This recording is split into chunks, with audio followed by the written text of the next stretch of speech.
Okay, I'd like to just call this meeting to order. It's the Thursday, April 25th, 2024, regular meeting of council. Be it resolved that the meeting be called to order and that the agenda for the meeting be adopted as circulated. Could I have a mover, please? Councilor Bichetti moves. Can I have a seconder? I'll second. Councilor Kleinbo seconds it. Any comments, questions? Hearing none, can I call for a vote? All in favor? Aye. Aye. Any opposed? Seeing none, carried.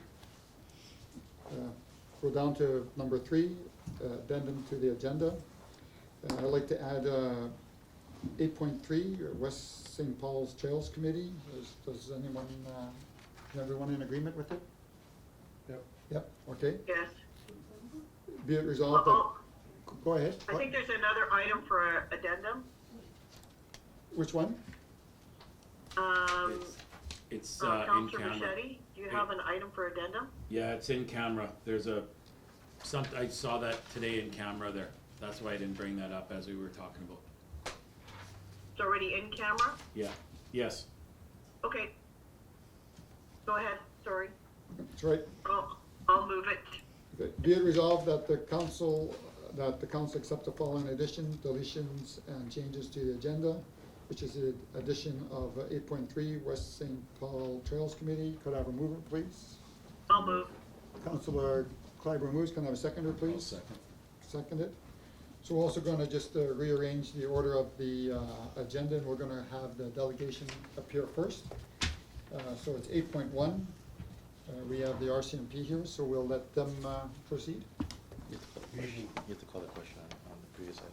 Do we have a vote on the agenda addendum? Yeah, you have to. Oh, yeah, okay, thank you. Yeah, could I have a mover, please? You moved it. Go. Okay, can I call for the vote, please? All in favor? Aye. Aye. Any opposed? None? Carried. Thank you, Mike. Okay, we'll have you start. Just before I get started, we'd like to introduce our new inspector, Chris Lambert. He'll be joining me this evening. Just wanted to do a quick introduction. Good evening. Okay, good evening. And you know, Inspector Sheldon Hollingworth has since transferred, so Inspector Lambert will be joining me with you know, moving forward. So just with respect to the last quarter statistics, as usual, I went through them and just highlighted some areas that we experienced some increase in calls for service. So, you know, most notably, I guess, would be the Mental Health Act calls. So as I look through those, you know, this is a pretty common increase across our service area.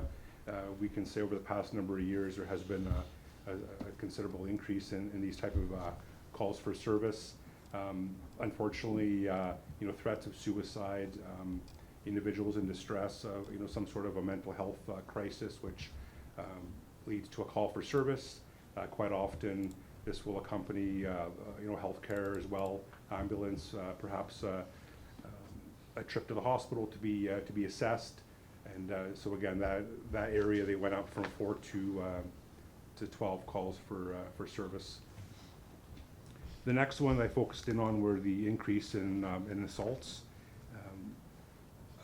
You know, a couple of these in particular were schoolhouse or schoolyard spats, which the parents report them to the RCMP, which we score them as an assault. So despite the fact that these are underage children and really can't result in any type of investigation, but we do get called and you know, often mediate or defer it to the school for further action.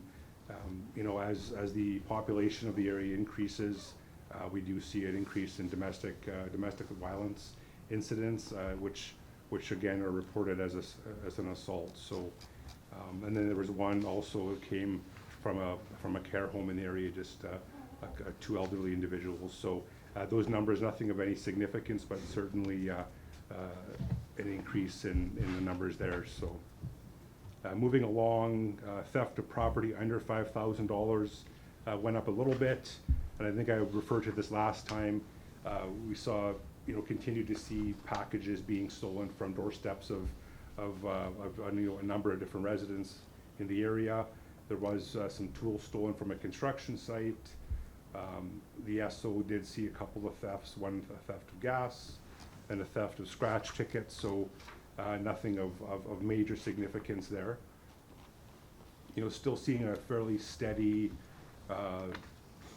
number of stolen vehicles in the area. And again, one was the keys were left inside. Again, we encourage local residents to not do that.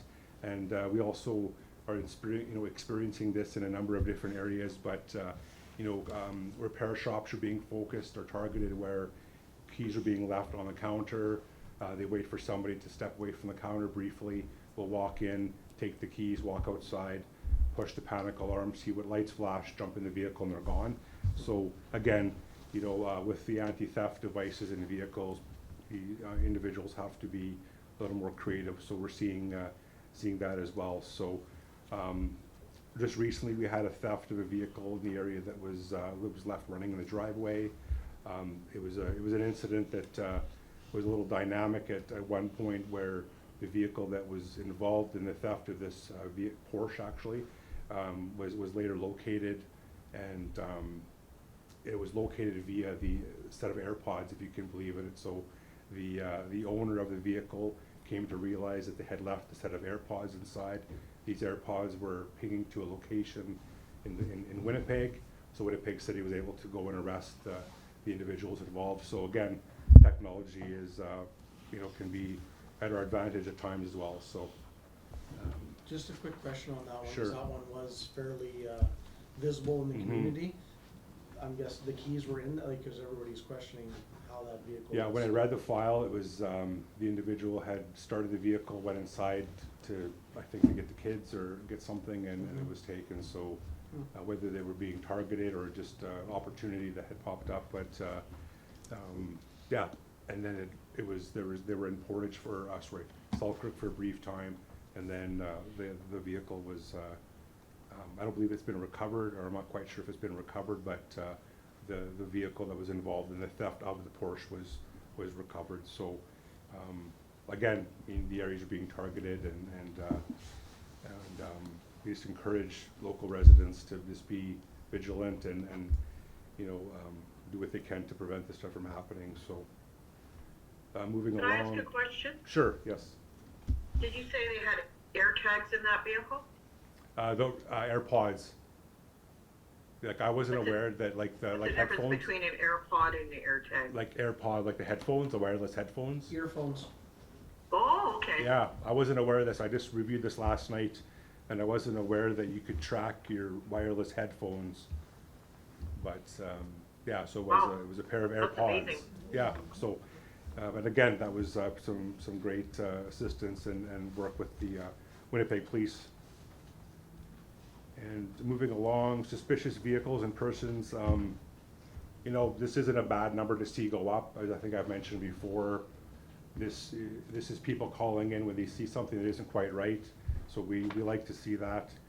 And the false alarm calls, a significant increase there, but I think just with the number of homes going up in the area, people putting in alarm systems, it only makes sense that we're gonna see an increase in those false alarms as well. So general comments, yeah, I think just as the population grows in the area, we're gonna see an increase in certain things like domestic violence, just mental health act files. Just as the population increases, we're going to see an increase in those calls. Just of note, our detachment, we have 3 plainclothes positions that focus on drugs and serial property crime and things like that. And they had a pretty successful project that I just wanted to make note of that really would affect our whole service area. So it was called Project Distance. So it focused on the drug activity in Selkirk and area, and as a result of this investigation, $250,000 in cash was seized from a hotel room in Winnipeg, as well as 7 kilograms of cocaine. So we believe that these drugs were a large part of it were destined for the area, for the streets of Selkirk and the rural area as well, which includes West St. Paul. So just wanted to make note of that. We're hoping that we can continue to focus in on the drugs in the area, as well as some of the property crime that's continuing as well. So we have, it's a 3-person unit, and one of the members is dedicated to the rural area. So he'll be tasked with really having his thumb on the pulse of what's going on in the rural area, as well as the city of Selkirk. So those are the highlights. If there's any questions, I'd be glad to answer them.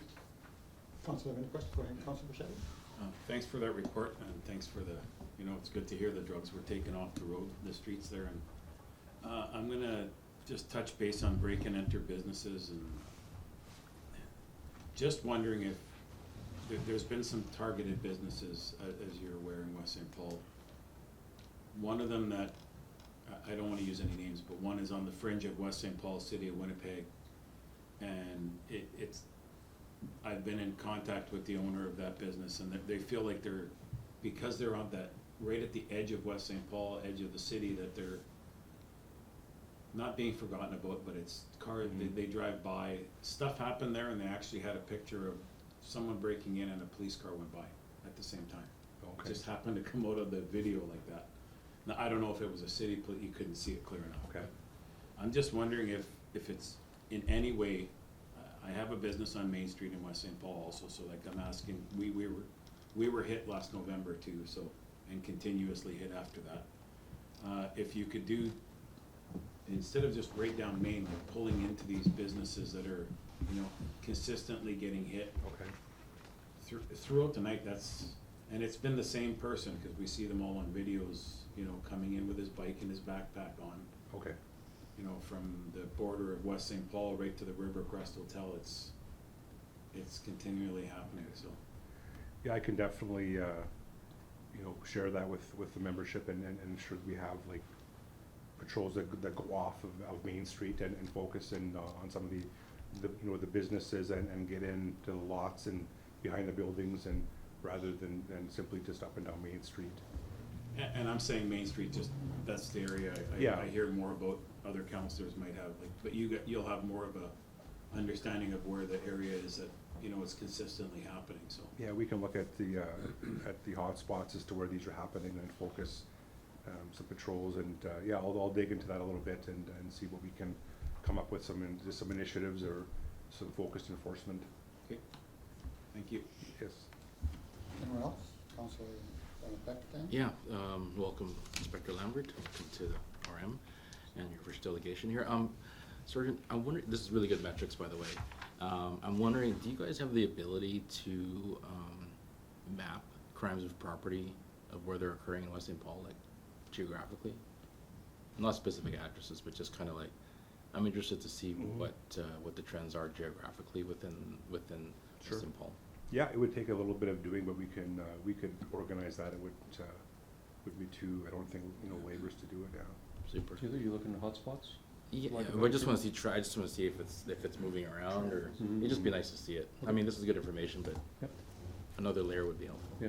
Thank you. Anyone else? Councilor Campbell? No, I just, thank you very much for coming, and I do appreciate the report, and I do share lots of the stuff in your report with any residents that I talk to, so, because people do always ask us Great. what's going on. Yeah, and yeah, if there's anything that ever pops up in between when when we're able to come, certainly reach out and we'll do our best to answer them in between any meetings. Okay. Sorry, one thing I do see, it says that your goal is to increase ticketing by 5%. What type of ticketing are we talking? Speed, it says something about, driving infractions and by increasing it by 5%. Yeah, I mean, overall, like Highway Traffic Act infractions, but we'll do different initiatives that will focus, one weekend we might focus on distracted driving, so, focus on cell phones, and, employ some different tactics that might lead to some tickets, or we might focus on, impaired driving or school zones. I know our local traffic member will focus on school zones, so it's really, it's really all tickets, but then we'll do initiatives to focus on different types of offenses. Following up to that, so I always, I've asked a couple times, not to you guys, but to the DOT guys, we have, engine brake signs up, not allowed, from whatever area to whatever area, and West St. Paul, we don't, our bylaw guy doesn't have a siren or lights to be able to do that. So if you guys are on the highway and a semi-truck is right beside you guys, and they activate them where they're not supposed to, do you, I know that's probably not something that's front of mind, but I wouldn't mind if it is kind of at least Okay, brought up to your sure. members, because, we are close to the perimeter, lots of our new houses especially, and, Mhm. some of the trucks are real loud, and some are, you can kind of hear them, but, because I Yeah. talked to the DOT guy that sits at Pipeline all the time, and he says, not my job, right? That's Okay. basically what he says. He says, not my job, that's a bylaw guy. So, Okay, well, I I was could just reach out curious. to I could reach out to the DOT guy as well, just to see if that in fact, like, if that, if that in fact is not their role, then, Sure. then at least we can take some action and just, and again, it's one of those things that maybe we pick a day that we focus on that, because I'm sure it's a lot of the same trucks that are going up and down, so really, Mhm. even, Well, we they'll don't get have off to the radio. necessarily ticket them, Yeah. but just give them warnings, so then, just to remind them, right, so it's, yeah, we can focus some efforts on that as well, Sure. yeah. Yeah, I'd be interested to see what the DOT guy tells Sure. you, for sure. Thank you. Yeah. Does Councilor Kleiber have any questions, or? Do you have any questions, Councilor Kleiber? I just have a couple comments. I noticed that, there's one area that's, we never had any issues before, we do have now, which is the intoxicated person's detention and harassing communications. So what are the harassing communications? Is that, again, domestic violence and the intoxication? Those files were, well, I'll focus on the harassing communications one. So basically, there was a couple of incidents where it was like a bad breakup, and there was, harassing communications that were continuing through phone calls and text messages.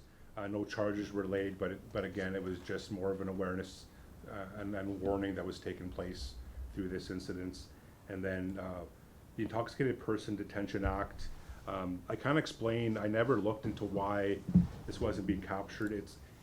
Some of our coding and how we capture these offenses changes from year to year, so that could cause or lead to the fact that they weren't captured last year. But the 6 that were reported, so there was a couple from the Rivercrest, like individuals that were intoxicated in public, had no place to go, so for their own safety and well-being, we give them a place to sleep for the night.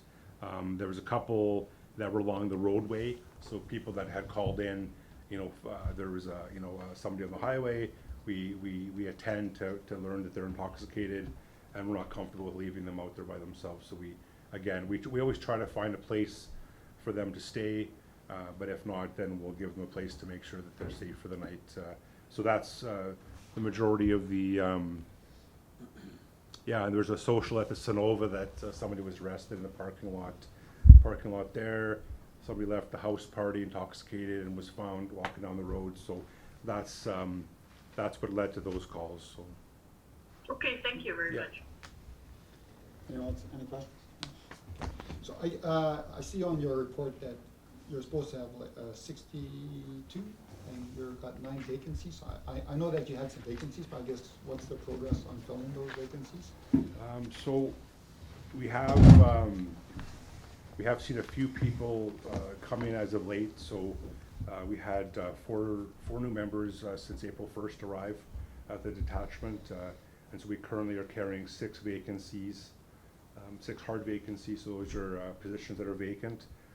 We have 5 members, I should say, that are identified to come in between from July 1st and November 1st. So we'll see 5 additional resources there, and then then we do continue to experience our soft vacancies, which are long-term medical leave, child leave, that sort of a thing. So we are seeing some changes and some increase in our numbers overall, but it seems to be a bit of a constant battle. But I think over the past year we've made some really significant steps forward to increase our numbers, and I think just even with our recruiting has changed, And even, you know, COVID still is in the background a little bit, but, you know, our, you know, again, our recruiting numbers are increasing, which are gonna cause our numbers to training to increase, and so then we'll overall start to see some numbers, within our detachment increase as well, so. So you're gonna have 5 come in starting July 1st till when, did you say? Yeah, they probably won't, like, I guess their transfers will start to be issued July 1st. So we'll probably start seeing people say, like August 1st to November 1st, I'd say. That'll be kind of the span. We'll see an increase of 5 then. Okay, so these are, those 5 are permanent then? They're Yes, not- yeah, okay. yeah. Okay. And also, speeding has become a bit of an issue here on our municipal roads. Do you patrol those municipal roads? Oh, or yes, yeah. Do they Yeah. do radar? Oh, yeah. They do? Yeah, like, are there any roads in particular that you're, like, that you would want focused on, or? Well, there's 3 roads that connect number 9 to number 8, Ross or Northumberland and Miller Road are probably the 3. Okay. But there's also speeding in developments also that we find out. So I'm not too sure if you do radar checks in developments or. Yeah, I mean, most of our vehicles, if not all of them, are equipped with radar, so I mean, it's something that members will do. I mean, again, it depends on the day, right, the calls for service that day and Yeah. what else is on their plate, but it's certainly something that the members are tasked to do and do accomplish that, yeah. Okay. So I got another question. So when I was at the convention in Brandon, they were talking about radar signs, speed radar signs. And one of them has capability of sending text messages. And they shot out the idea that you could, if it activates the speed radar sign, it will send a text message to whoever you want. And they were saying maybe we should send it to the police department. So I'm not too sure if that's been done before, if you're open to that, or. Well, is it like, it's a sign that shows your speed as you approach it, is that? That's the right, one? and there's a radar detector in there. Okay, So yeah. once, say like it's 50 kilometer hour zone, it's set for 50 kilometers. Mhm. If it goes over 50 kilometers, it sends a text message out. So. Yeah, I'm not aware of Oh, that you're not aware of it? technology, Okay. yeah, no, I know like the city of Selkirk was, talking about signage that, is it a program through MPI that, would, you know, the signs that are illuminated, that would show your speed, and they could place them in different areas, and it records the data, so just that they could focus on hotspots, but I wasn't sure, no one mentioned the piece about the text message, but I could, I mean, I'm sure Inspector Lambert would love to have text messages go to his phone when someone's speeding, so. All hours of the night. So, you know, like, I would realize that, you know, if it shows that there's a speeder down the road, you're not gonna be able to go right away there and rush it, but to me, if you get enough text messages from a location, it may Yep. direct you to a location, to a hotspot, I Well, and guess. it might send them a message to just, like a recipient that we would track it, and that might be what it would be, like, Yeah. rather to perhaps not to an individual, but to just a number that's you know, used for administrative purposes, just for that tracking. Yeah, Yeah. well, that's what I was thinking, Yeah, right? I okay. mean, Well, look into that, like, it's something that, because that's along the same lines as the sign for the city of Selkirk was looking at, because they could place them in, just even for different, like if you're gonna put a speed bumps in, or the roundabouts, just to slow traffic, if you see an area that's experiencing a high number of speeders, perhaps a roundabout would then cause traffic to slow down, right? And that's just a way to collect data, to focus some efforts on, you know. yeah, okay, Okay, well, I'll look into that, it's interesting. yep, thank you very much, appreciate it. Yes, Anyone else? Nothing? Okay. okay, Thank you. thank you so much. Thank you. Thank you. Thanks for coming down and giving a report, Take care. giving us an update.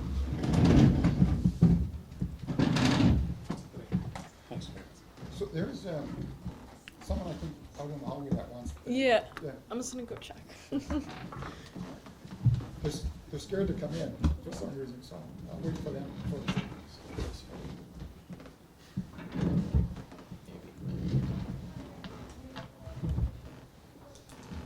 Oh, there is one guy. We, in didn't know we were supposed to sit here. I came here and I saw police officers. I got a little scared. So. We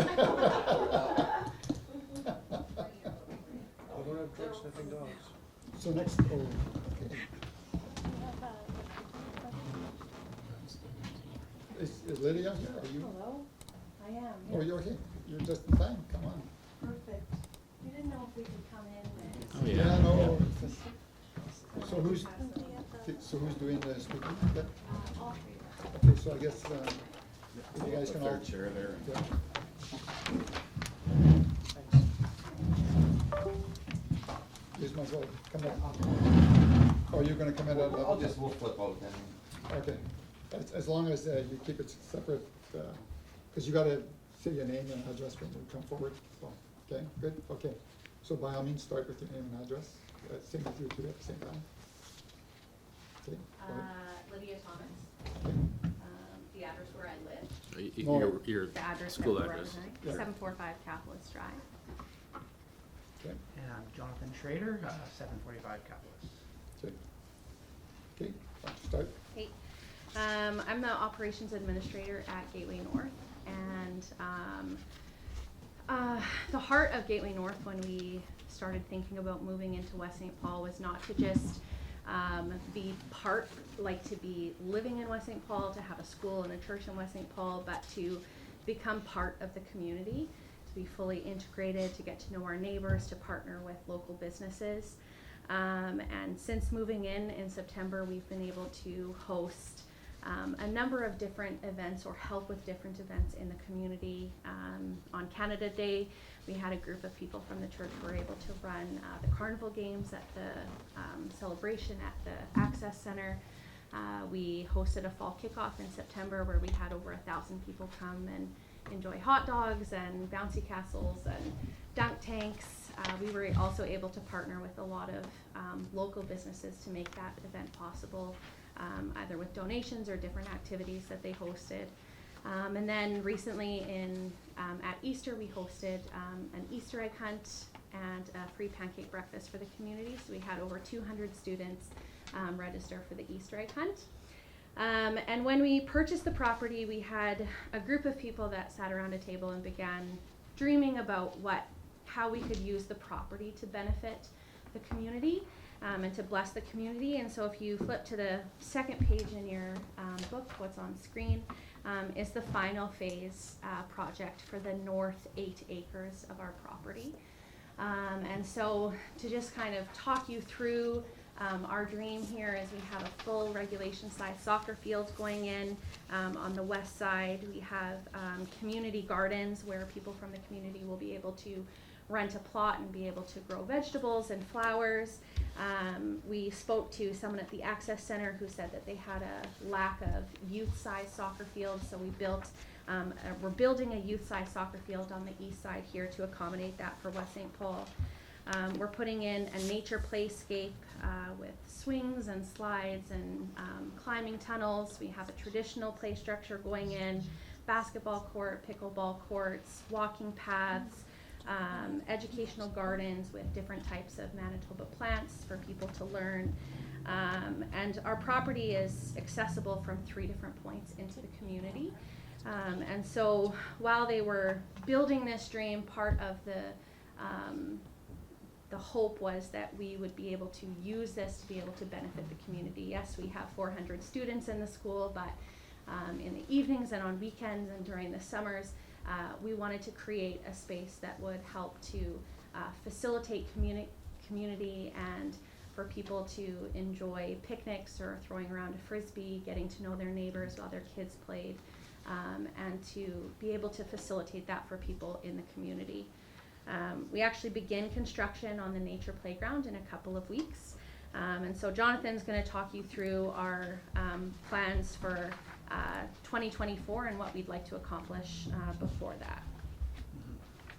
Yeah, so I'll just give you a brief overview of the projects we have lined up for this year and some of the costs that we're looking to spend. If you go to the slide that reads initial phase, it will show you next one after that, sorry. Yeah, this. So this is kind of the scope of what we're looking to complete for this year. I'll first direct you to the well and irrigation. So we've got that lined up to be finished in May. This is a well to water all the trees and grass and everything that we have planned that way. So that will be a cost of $11,000. Next is the nature playscape, which Lydia mentioned. Valley West is going to build us that at the end of May at a cost of $93,000. So that is like a hill and a culvert tunnel for kids to go through and play, and a variety of playground pieces for the school and the community. Then we have the under 10 youth soccer field. So seeding around that and doing the topsoil and the sodding will cost about $25,000, and we look to complete that in early June. Neighboring that is the greening up the rest of the area. If you look at the top, there's a hill area that we want to hydro seed, which will be good for kids sledding down. It's like, I think, a 14-foot hill, so it's quite a sizable feature. And then, we're gonna add sod to the front central area, and those two things, the hydro seeding of the hill and the front central area to create like a gathering point, will be $41,000. And finally, the last major project we have for 2024 is just constructing some of the limestone pathways and adding some trees, some signage, benches, just general beautification. So we've got $10,000 budgeted for that. There's a couple other features on here listed that we do not have the funding for this year. We'd like to get them in soon, but we just didn't have the funding, but they're our next priority, which is the community gardens on the left-hand side of the page there. That will be ground plots and raised garden beds and extending the pathway to there, which will cost us about $15,000 to complete. And the traditional play structure, like just a metal play structure, swings and stuff like that. Depending on the size that we build, we want to, that will cost about $150,000 to do when we have the money. And just in summary, the stuff that we want to build this year in 2024 shown there is about $180,000 that we're spending, and should be done and ready for the fall.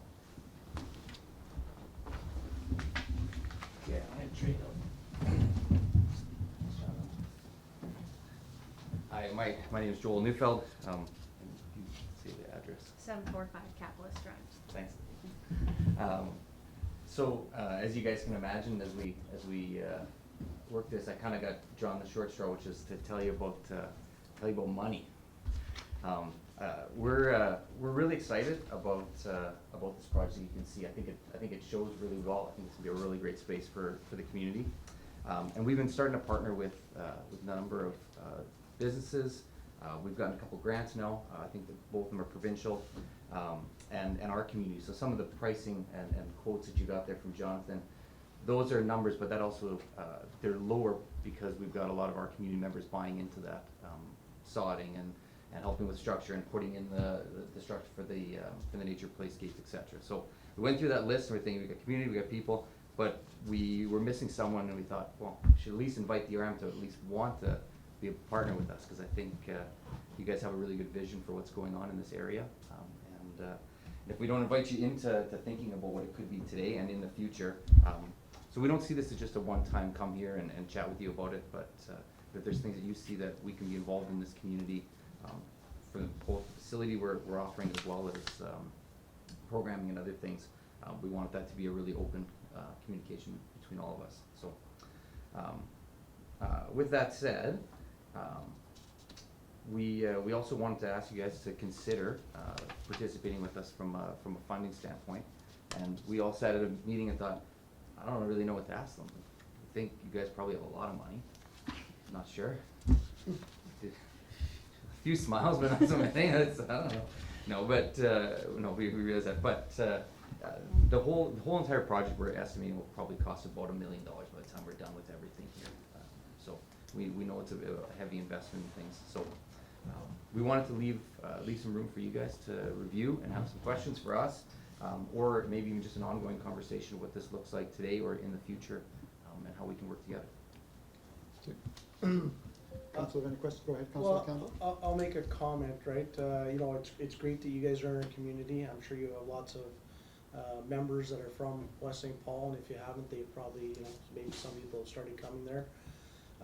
The issue that I would have, and that I think residents would, you know, have questions for all of us, is if we started, and I'm not saying we wouldn't, but I'm just saying this would be one of the questions, if we started giving you guys money, it's money for something that the RM doesn't have a stake in, right? We don't own your property or anything like that, so that's the difficult part, because, you know, we have communities in West St. Paul that want, play structures or need new tennis courts and stuff like that, so, it's be tough for us to put your priorities ahead of residents that have been here for 20 years type of priorities, or new subdivisions, so. I'm not saying we wouldn't, but just something so that everybody is aware of that type of stuff. I appreciate that. Yeah, and that's why I think if we view it as a partnership, there would be something that we have to understand that this is for the community, and they'd be able to utilize it as well. So there'd be maybe a benefit instead of refurbishing an old tennis court, maybe it's better to put in new and allow for use. Sorry, Mr. Mayor, I just did have one quick question. So, yeah, all the stuff that, Lydia had said at the beginning, I had, you know, did you guys or ask, like, cause you guys could ask us to advertise that stuff in our newsletter, right? Did you guys, like, I don't remember. The events that we hosted. Yeah, like. We've done some advertising in the newsletter.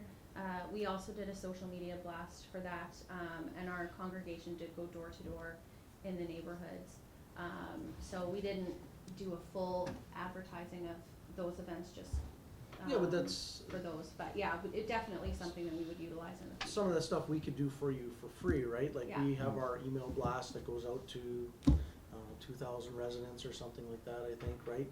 Yeah. And that's, so, just cause lots of these things that you were saying, I was like, oh, that would have been, I would have, you know, probably attended that if I would have known or something like Yeah, that, so. absolutely. And, you know, I'm not saying that you'd have to, advertise in the newsletter, but maybe if you sent them, maybe they would, you know, put a little, hey, there's this going on or that going on for you guys, just as part of our newsletter, Yeah, absolutely. so. Any other questions? Okay, go ahead, thanks, Paul. Yeah, thanks for taking the time to come over here. I think that's, and share with us your vision for your park just to the north of the school. I think it looks like a nice vision. And so you're saying that this is a community access, public access, it's not like fenced or locked or anything like that, it's completely open, which is great. Yeah, there is a fence around the north property. Yeah. But there are 3 points that are open on the northeast and west side of the property. Okay. Yeah. Yeah, so it's completely public access, people can come here at any time, Yeah. essentially? Yep. Okay, that's good. And just with regards to the community gardens, what was your thinking on that again? Is it for parents of the school, or? No, it would be anybody in the neighborhood. Okay. We don't obviously have logistics ironed out No, yet. that's fine, yeah. But the hope would be that people could, Contact like- you and yeah, sign up. absolutely, rent one or hold one and be able to, plant whatever they wanted in there. Great, and thanks for giving us the number of about $1 million of your full build out. What, how much, I guess, have funders provided already, and maybe tell us about how much your congregation or your members have contributed, and have you sought out other grants from the province, like the Community Places Grant or the Optimists Club, and or What a Big Foundation I know has dollars that they can provide? Yeah. We have received we've received 2 provincial grants. Building Sustainable Communities grant was a matching grant that we received, which we put toward the playscape. Yep. So our school community raised the entire matching side of that, which was about $48,000. We also received a $25,000 provincial grant for the soccer field. So the U10 soccer field, we have received a grant for that. And then we've raised money for the well and the irrigation system, and have also budgeted from budgets of the church and school to both go into that. And then we are working on a fundraising initiative right now for the $41,000 for the topsoil and hydro seeding. So we will be running a number. Our church is very committed. We just raised $200,000 for our elevator to make the building more accessible. So our congregation is very generous. We are actively seeking out partnerships with other businesses or donors, as well as other provincial grants as well. What's the cost on the basketball and the pickleball courts? Just curious. Separately? Yeah, like go together as a Ron will project, have that number in his head maybe. approximately. Piece of paper over there, yeah. I thought, yeah, don't know 100%. Okay. I think when we worked with, this landscape, it came right there, put it together, but we're still pricing out everything individually, so they provided drawings with it, and then initial budgets, but those are already 3 years old, so whatever 3 years were, again, probably double it. I guess. So, yeah. it's probably gonna be over 100,000. Yeah, the only reason why I ask is I think that those two, the basketball and the pickleball would get high use. Yeah. So, Yeah. you know, I mean, if you put in a submission and you provide it to the CAO and for us to consider as a budget request, you can certainly do that. And as Councillor Campbell said, you know, we would consider it and deliberate on it and make a decision. So that's one way forward. Yeah. Is there anything specifically that stands out to any of you as more, like I'm hearing the basketball, pickleball stuff, is there anything else that stands out that you guys see as a more valuable usage for the community than others? I think as a whole, it's really good. I'm just picking out that those two I think would be high use and people would come Yeah. and utilize them. Pickleball is extremely popular. Yeah, Mhm. yeah. Basketball is very popular too. So. So on your final phase, 8 acres total. Mhm. 8 acres, yeah. So on the top right-hand corner, you have is that a path? It's number 16 is beside it. Is that a path going outside of the property? Or? Yeah, so that is an access point, so there's a break in the fence there, and a break in the houses. There is what did you call it? A storm drain there, so something would have to be built, to add the access into the community there. So, it can't be a land bridge because of the storm drain, but we would be looking at building like a walking bridge to be able to connect the two. So where does this path, where would it end up going? Like you said, it goes in between the houses, so it goes onto the street? It's not another path or anything? Or? Our understanding is that there would be a sidewalk, like on the east and the west side, There is three accesses Okay. to the trail, Yeah. to the park. into the community to a sidewalk that would go into the houses. Okay. Yeah. Okay, good. Thank you. I have a follow-up Okay, go ahead. So, yeah, just a follow-up question, because you asked us what you think is Mhm. important to us. Did you guys have an open house to solicit the feedback of your, the population that you're serving, in terms of what they want to see here? We did talk to the school community, but there wasn't a public open panel for that. Okay. Yeah. But we also put a lot of stuff in there, so I think everyone should be happy with something in there in terms of connectivity, so. Okay, great. Thank you very much for coming out. Thank you. Yep, thank you very much for your time, for giving us such a plans. I have a question. Oh, go ahead. Straight. Go ahead, Councilor I'd Calvert. like to direct this to the presenters. What is your expectation of West St. Paul for funding? You know, we came in, I'd say, pretty open-handed. This is not something we've done before, but we're in your municipality, and I think if you're working in someone else's area, you wanna at least participate with them. So we're not totally sure, and I guess probably the humblest way to say is, we're asking for a bit of help or directed of what you guys would want to help us with. If you said, look, we only consider things that are exactly a proposal for an exact amount, we can prepare that too. But we just wanted to at least have a preliminary meeting with you and introduce the plans and the ideas of it. And we were hoping for a bit of direction on where we go from there. We didn't wanna come in presumptuously thinking we're gonna ask for $100,000. You're like, okay, come on, why are you asking for $100,000? That's crazy. So we'd rather work with some conversation and your team here. Unless you want us to. Yeah, I have to echo Councillor Campbell's concerns when we are contributing to a private organization. Mhm. So, the school districts obviously have their own funding, and you're a private organization. So, it's a little bit tricky for us to give money to a private organization. I don't know, we'll have to have a conversation about it. I mean, your plans look really good, everything looks really nice, but, I don't know how that would play out as far as, you know, if we gave money to every private organization, we have to have some kind of rationale. Mhm. And so, I have a little bit of difficulty with it,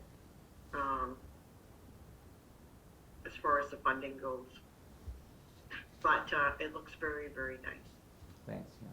And we Thank did you. think that there's a very good chance that that would be a concern that you would have as we presented it to you. I think this is a really unique project. Probably, I don't think you have another one in your municipality would be like this. And we do see this as a community area to be utilized as well. So as the population continues to grow in this municipality, the need for infrastructure rises quickly too. And we believe because we're already planning on doing it and raising a huge amount of the funding for it and opening it up to the community, it may be a unique opportunity to at least create those parameters as you said. Yeah, just one last piece of advice. I mean, you're hearing concerns about public use, public access, and maybe you need, what probably would do you well is if you defined it. Mm. You defined your request for us and Okay. build it around a case of public use and public access. Sure. You're already successful with getting grants from the province, so you've obviously have done a lot of things right with regards to getting money from, you know, the taxpayers. So it's you're on your way. You just got to define it for us, Okay. and then we'll consider whatever you put in front of us. Appreciate that advice. Thank you. Good. Thanks for your time. Thank you. Yep.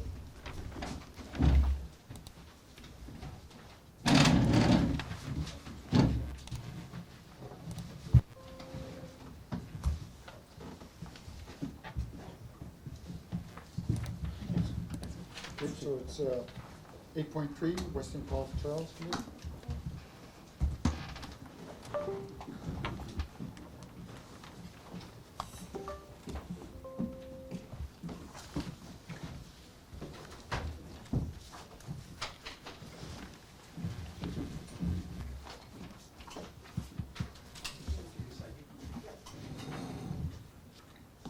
Okay, emails. Put up your email this morning. Were you able to this afternoon? But, and I think you got this as an email. Yes.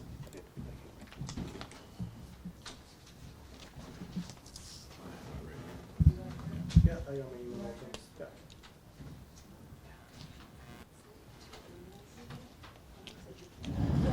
So just the. Is,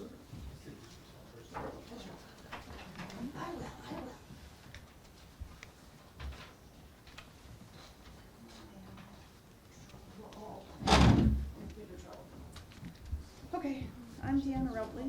I live at 98 River Round Drive in West St. Paul. R2 Victor, 4 George 1, if you want the full address. Okay, I'm Jackie Hutchinson okay, from 124 River Edge Drive. And Wayne Holloway from 255 Minnehaha Avenue. okay, so I'm gonna read through this, and then at the end, be open for questions and more clarification on certain things. I'd like to take this opportunity to thank council for adding us to the agenda. In the past, we have presented to council before budget deliberations. This was not the case last year or this year, as our liaison felt she knew our needs and was confident to lobby on our behalf. Several members of our committee felt that it would be best for us to speak directly to council as to express our passion for our projects. We have, over the past 20 years plus, been working tirelessly on a north-south connection to run from the city of Winnipeg to the community of St. Andrews. This dream is almost a reality. St. Andrews has secured grant monies to complete this project over Parks Creek. They're asking for your help to complete this project. Emails have been exchanged between the CAOs of both communities with CC copies to the mayor and liaison. Once monies have been secured, then council can vote on whether they will support this project. Once this section is completed, just think, one can ride your bike from fort to fort. What a great tourism opportunity for our community and the province. The trails along Main Street are used every day by our residents. This is something we can all be very proud of. In the past 20 years, our focus has been along Main Street corridor, as that is where the majority of the population of West St. Paul resides. We have a member of our community, Mr. Murray Lachinsky, who has shared with us ideas on trails in the western portion of our community. Once the north-south corridor has been completed, we as a Trails Group would like to see our focus move to the western area of the community and the growing population in this area. One of our long-term plans was for a nature trail running parallel to Grassmere Creek. With the expansion of Highway 9 and the Perimeter Highway, we only hope that our hard work will not be undone and we will someday be able to access the Red River at the Perimeter Highway and join with East St. Paul. It has been brought to our attention that more informational directional signs need to be placed at Hiawatha Avenue, Boat Launch Underpass, and along Main Street between Northumberland Road and Willis Road. Please refer to past emails. We also continue to ask for trail markers and doggy poop bag dispensers throughout the community. Thank you for this opportunity to speak to you all. And I included in your package some photos of what we meant by the, first of all, the mock-up example of the directional signs and the markers, or bullards, markers, and the doggy things. And I have, for anybody who's bored out of their mind, this is how many times the trails have been mentioned in newsletters dating back to 2004. There it is. We've been here a long time. Okay, thank you. Council have any questions? No, none? No? Councilor Claver? No, I'm fine, thank you. Okay. I got one question. So I see here on the pictures, you do have one, garbage container with dog bags on it. How many of those do we have? I don't know. Ask Public Works, like Public Works does that. Oh, no, I Yeah. just. I don't know. I didn't know that we had. Yeah. Yeah, just, Yeah. because when you had called me, you said that we didn't have any. No, I said we wanted more. Okay. Yeah, thanks for coming out to make a presentation, and thanks for the volunteerism that your committee does for West St. Paul. I'm just looking at I'm just catching up to your presentation here. So you talked about St. Andrews and the trail, and that St. Andrews has secured grant monies. Like, what's the total cost of the project, and do you know how much has been raised, or Jackie what's can- been secured in terms of grants? Jackie can speak on that. Okay. So I'm speaking as an intermediary from St. Andrews Trails people. Okay. Their trails are run differently than ours. They have a paid position. Their rec director is responsible for their trails. And so she forwarded email containing some of the information and asked for $200,000 from West St. Paul for our share, which was at that time 25% of their cost. And we forwarded some plans by an engineer who they paid for the land surveys and the drawings, and we gave those to CAO Wardrop. So I don't have the numbers off by hand, but we do know them. They have provided us with that.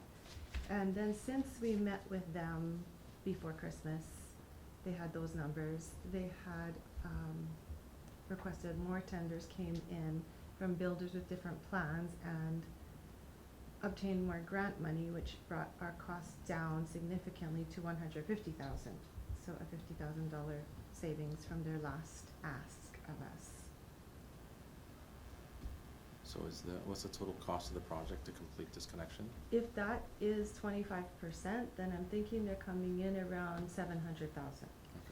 They were first starting with the same beautiful bridges that we had put in recently, which were $1 million each. And since those bridges have been built, other construction companies have been able to construct pre-built bridges at a much lower cost. And so they had a couple of offers of that price, and that's what helped bring their costs down to us. Their cost used to be over $1 million, and now it's down to around $700,000. They are also willing to come and present to our council. And then if this trail that you're talking to complete is on the west side of number 9? Is that where it is? Yeah, okay. Yes, it is on the west side. And on this big screen, we have a map of the completed trails, a basic map of the Main Street Trail system that goes from the city of Winnipeg all the way to Lockport, and you see that one red circle is the only disconnect. It is less than 1 kilometer, but it's complicated because there is a creek. Okay. And there is not significant, and there is not a sufficient amount of space for us to build a sidewalk on the current bridge. That's why it will be a smaller pedestrian bridge beside what there is. So for clarification, the red circle is 700,000 approximately? Approximately? Yes. Okay. Mhm. I have a few other points, if I may add. By all means. Okay. The bridge is grant approved, and these are words from the CAO of St. Andrews. The bridge is grant approved, and they're asking us for a letter of intention, accepting payment next year if they could go ahead with the build this year. They have many offers and designs, and Tricor won the bid. Their budget for trails is over $1 million this year, and they're only asking us for $150,000 in this section. They have been working on this project for several years. We've been in collaboration with them. So many years ago, 5 years ago, we were tasked with research, connect with St. Andrews, communicate with them, see if they want to connect with us, and then St. Andrews took on the most of the work. And so now they're ready to do the build. They have all the paperwork, the approval, the land surveys, the grant applications, and the drawings. Our trail, oh yes, our trail committee has long-term and short-term goals, and big projects and small projects. The small projects are the yellow signs and the wooden bollards. We want more public awareness, and we want people to know where the trails lead. The big projects is our connection south to north, as Deanna explained, and then next heading east to west. So it is our next big request. If we don't build it this year, we're going to ask for it next year. And next year, it will cost a lot more. Due to the fact that it's grant approved, if St. Andrews does not use their builder right now and the grant money that was allocated to this, they lose that funding. Therefore, it will cost them a lot more next year and us a lot more. So doing it this year is actually a financial savings. Their builder's also ready to go, and they're concerned that the builder will not be ready if we wait too long. Okay. What else do I have to say? I There's have a many question, Mayor. Oh, yes. Just go ahead, Councilor Fiber. Yeah, these quotes that you're quoting us now with the builder, you didn't present that to me at the Trails Committee. So when did you receive them, and who did you receive them from? I received the recent numbers from both Teresa Howell, who is their rec director, and their CAO. So why are you doing that and our CAO is not doing that? Why, by what authority have you gone to do that? I don't understand. Like, this should be a council to council discussion, or at least a CAO to CAO discussion. Mm-hmm. Did you turn those numbers over to our CAO when you received them? I turned the preliminary numbers over to the CAO, yes. But you haven't, none of this construction stuff that you're talking about right now, you haven't turned that over. And is the grants, how do you know the grants are conditional on this year? Who told you that? Did Their their rec CAO director- tell you that? That it has to be built this year? Their rec director, Teresa Howell, told me that, and the words grant approved also signifies Because that. grants normally you can take them for up to 2 years. Mm. But that's fine. So they're telling you, the Trails Committee, that we have to do it right now. Is that what you're saying? Well, they would like a letter of agreement. We don't actually have to do any work. They would like a letter of agreement so they can go ahead with the construction And then. So you can go ahead with the construction, okay. So St. All right. Andrews goes ahead with the I got it. construction, and then we would Thank pay you. them back next year. Just a comment. Go ahead, Councilor Versailles. Has St. Andrews Council approved this? Like, sorry, we're just getting all this for the first month. The numbers for for what they wanna do, and that the company's already been, tendered and everything. So has council already approved this in St. Andrews? The words from their CAO was, council is on board. But it would need a resolution, the same as we would need a resolution for spending. I don't know how much the grant is, how much their portion is, so, Right. no, I'm just curious about that. And we don't have authority, but we are an intermediary, and that is how the trail committee has always worked. So we research and connect, collaborate, and come back to you with what we find out. If I can interject also too, Jackie. Go ahead. We had a meeting with CAO, David Wargup, on February 28th, and we gave him the numbers at that time of what the estimated numbers were from 2023. So like Jackie mentioned, now they have new tendered quotes this year. And also I have a correspondence here that the arm of St. Andrews has emailed Mayor Trujan and council back on February 27th. So there's an email that came to the mayor and also CC to the CAO. So that information has already been given to the RM back on February 28th. So I'm. Mayor, if I may, the only letter we received was a letter requesting $200,000 from us. But there was no information of how much grant money they received, what the bids were, how much St. Andrews is gonna pay versus how much West St. Paul is going to pay. Now, I see that we have something on the in-camera, so presumably we'll get some more information on that.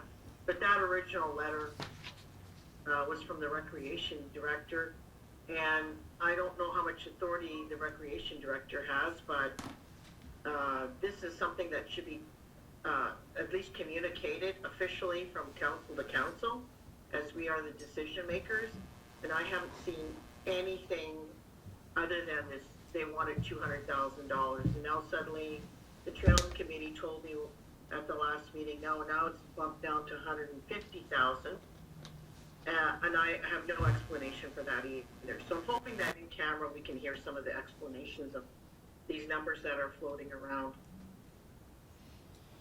I can leave a copy with you, I'm a little Counselor. frustrated with it. Yeah, likewise, but there's also the correspondence that went up back in February, so there was a connection between St. Andrews and West St. Paul, and we're just bringing it forward. That's why we're doing a presentation, because we realize that the budget's already been set for 2024. And so we just have to bring it forward, because there was addressed back in February 28th that wasn't being addressed. So we would just like to bring it forward and make note. I can leave copies with whomever on this end too, but it was emailed to various people. And it mentions, and I guess just like we are just an advocate for the residents of West St. Paul, St. Andrews doesn't have a volunteer group like we do here in West St. Paul, so the person in charge of the trails in the last 5-10 years is the recreational director, Teresa, who's been in contact with us. She initially tried to contact our rec director, thinking that's who the contact person would be in our municipality. The reason is, 20 years ago, attending a lot of trail group meetings, I was the only one present that was a volunteer. All these other 63 trail committees in the province of Manitoba were staff employees of the municipality. So West St. Paul had the only volunteer team that was pushing forward to get active transportation happening. And that's what I'd like to bring forward again too. I think we should include a rec director back in the picture too, because that's an insight right directly with you. And that's why the correspondence has been coming from Teresa. She's the one constructing it with the RM of St. Andrews, building all the trails that they have been building, some asphalt, some gravel. And now they're at the point that they want to connect to us.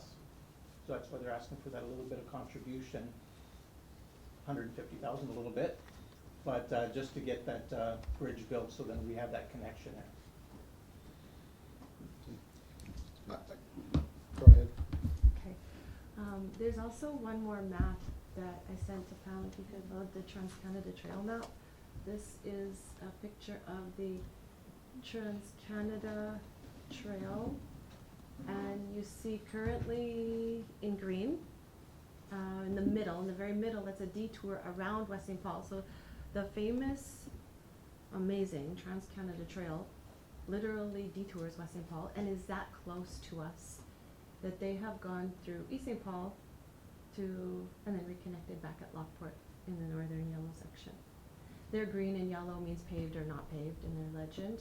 And so now we have constructed most of the trail along West St. Paul, as we saw on the other map, with still that one tiny disconnect at St. Andrews. Therefore, once we do connect, we would be part of, we would be attached to the Trans-Canada Trail. So what does color yellow mean? That's, The yellow is paved or not paved. and green is? Same thing, I don't know, it's one of them is paved and one of them is not paved. Oh. But that is on the Trans-Canada, the Trans-Canada Trail .ca website. Hmm. That's their map, it's accessible to the public anytime, so I don't know their legend, but it just shows that we would be connected to that trail with this connection to St. Andrews. So where does the trail run in East St. Paul? Along which road? Do you know? No, I don't. Well, some of it's along Mm. Henderson. Yeah. Henderson, and then Henderson. further north it goes all the way to Birdsville Park along the Red River Oh, floodway. yes, that's Yeah. the Red River floodway. And they have that bridge over 59 that gets over Yeah. from the Mhm. floodway over into the park itself. It's on the Marconi Trail between Mhm. Gateway and Raleigh. Yes. Oh, okay, that's the one, okay. Because 59 has paved shoulders, that's, no, not 59, Henderson Highway has paved shoulders, right? But Both there's part, sides. there's south of the perimeter.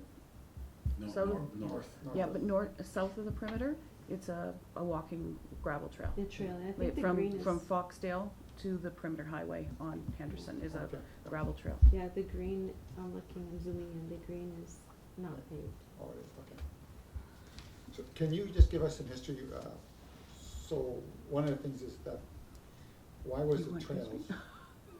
built on the, put on the east side of number 9 going from River's Edge to the creek? Can I speak on that? Go ahead. It was done on the east side because that's where most of the people were living until you got to Rivercrest. And then we switched over to the west side to take in Northumberland, Willis, Jackman, and Miller roads. So we tried to build them with where there was the most amount of residents, so we get the most bang for our buck. Because after Rivercrest, there's not too many people that are walking anymore. Yeah. So I guess this bridge, was it always thought to go where it was supposed to go, or was it gonna go somewhere else? The plan was on the east side is what we were told before, there was enough of an embankment on Highway 9. Okay. But then later on with St. Andrews, since 2021, they've been working on it with MTI, or MT, however you wanna call them. And the discussion was that they can't do that now on the east side, it has to be done on the west side. Okay. And Yes. our Trails Committee did not ask for the trail to be extended on the east side. I think it was to reach the new plan for River Edge Phase 2. Maybe, I don't know, the builder or the RM, but we didn't ask for that, we were kind of surprised to see it up there. Okay. I gotta say something against that. I was on the Trails, or on the Trails Committee, and even previous counselor from that area. It was pushed by Trails Committee and residents to go along the east side out of River's Edge to go north. Because at that time, we thought I didn't. St. Andrews was Well- coming, if you look at St. Andrews, they were coming that way, River Road side. right? The River Yeah, Road well, side? But it So- was pushed by the Trails and council to go on that side because of what we were hearing, so. That is correct. From my memories, that is correct. But if we look on the west side, where St. Andrews is now saying that will be the safest place for the bridge, we can get like through Parks Creek. Like, we don't have to build anything more, because the street is there. Oh, I don't have a Parks- problem with that, Parks just- Creek Street is there. So I think, we're not even 100 meters, are we, to the creek? We're not very far. We're not very far. So that's why things, things change, right? We thought we were gonna do it this way, and then things change. So if they build this bridge, because this bridge is all in St. Andrews municipality, it's not you know, I always thought the creek was the divide line, but it isn't the divide line, right? That's So correct. what happens from the bridge to West St. Paul boundary? Is St. Andrews gonna build a trail, or do we have to do that? They would do that They portion. would- We'd only have to do, I think it's only 100 feet on the West St. Paul side that we'd have to complete to get onto the first road access. And do you know how much grant money St. Andrews got for this bridge? Cause the way, No. the way that it's coming to us, it seems like, St. Andrews has the total $700,000 grant money, and their shortfall is 200,000, so they're looking to us to. I don't know. We don't know that The information. 750 amount is the bridge only because they're doing it all the way from Parish Street Road, which is almost 1.1 kilometer within. Oh, okay, so their boundary. that's what they're gonna connect to, And, Perrysburg? yeah, and actually, if you've ever driven that way, like, I come from Sacramento, so a lot of my family's still that way, so I was just there this past weekend. And I see the new road that they just finished building coming further south, so they're almost up to the creek now, Mhm. the gravel pathway. I know they've been working on that for the last year. So it's a dead end on both ends, and I feel like when your neighbor asks to build a fence between your properties, that it's a good idea to collaborate with them so that they build it the way you want. And so that you are friendly neighbors. So they could equally build a wall, and it's nicer that they want to connect. And also, there are students from, when my kids went to school, at West St. Paul School, there was students who had addresses, St. Andrews addresses, but they can't ride their bike to school because they'd be on the shoulder of the road. So connecting it we started trails to connect communities, to connect people, to connect with nature, a healthy option for active transport. Then we got into safety being our now number one concern, to pull people off of the highway. Because St. Andrews had 2 fatalities, one being a child, due to them using the shoulder of the road.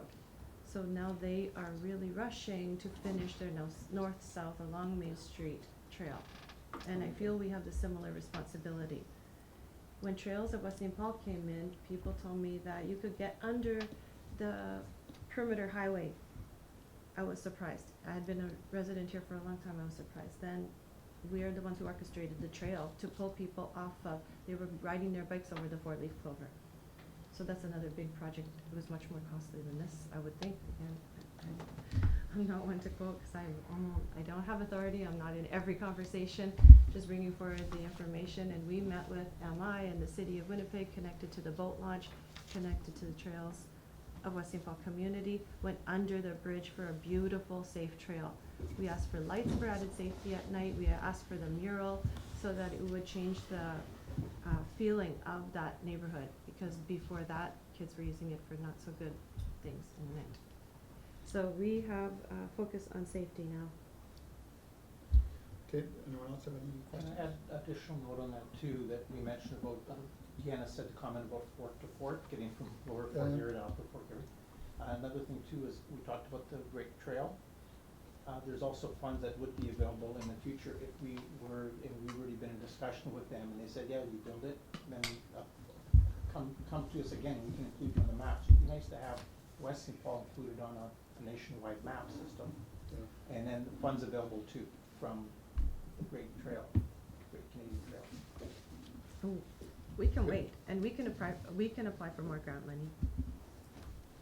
We're just bringing forward the information. So I guess, anyone have any questions? No one has any further questions? Councilor Kleiber, you got any more questions? Okay, so I No. guess, thank you for your presentation, we'll consider what you said, and then we'll be in touch. Thank you. Thank you, thank you.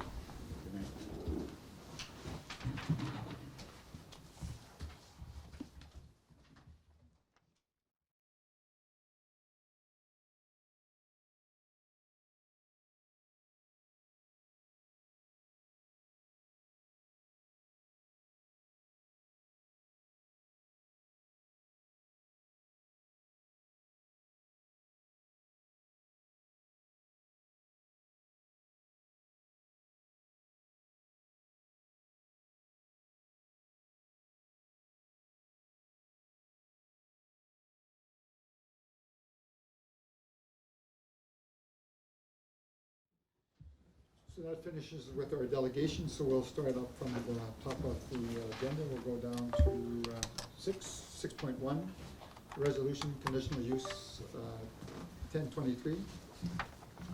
Whereas the applicant has applied for conditional use 1023 to permit a gun club and shooting range on 1201 Miller Road in the A80 agriculture zone, and whereas under the provision of the Planning Act, a public hearing has been held to hear representation for or against the conditional use application.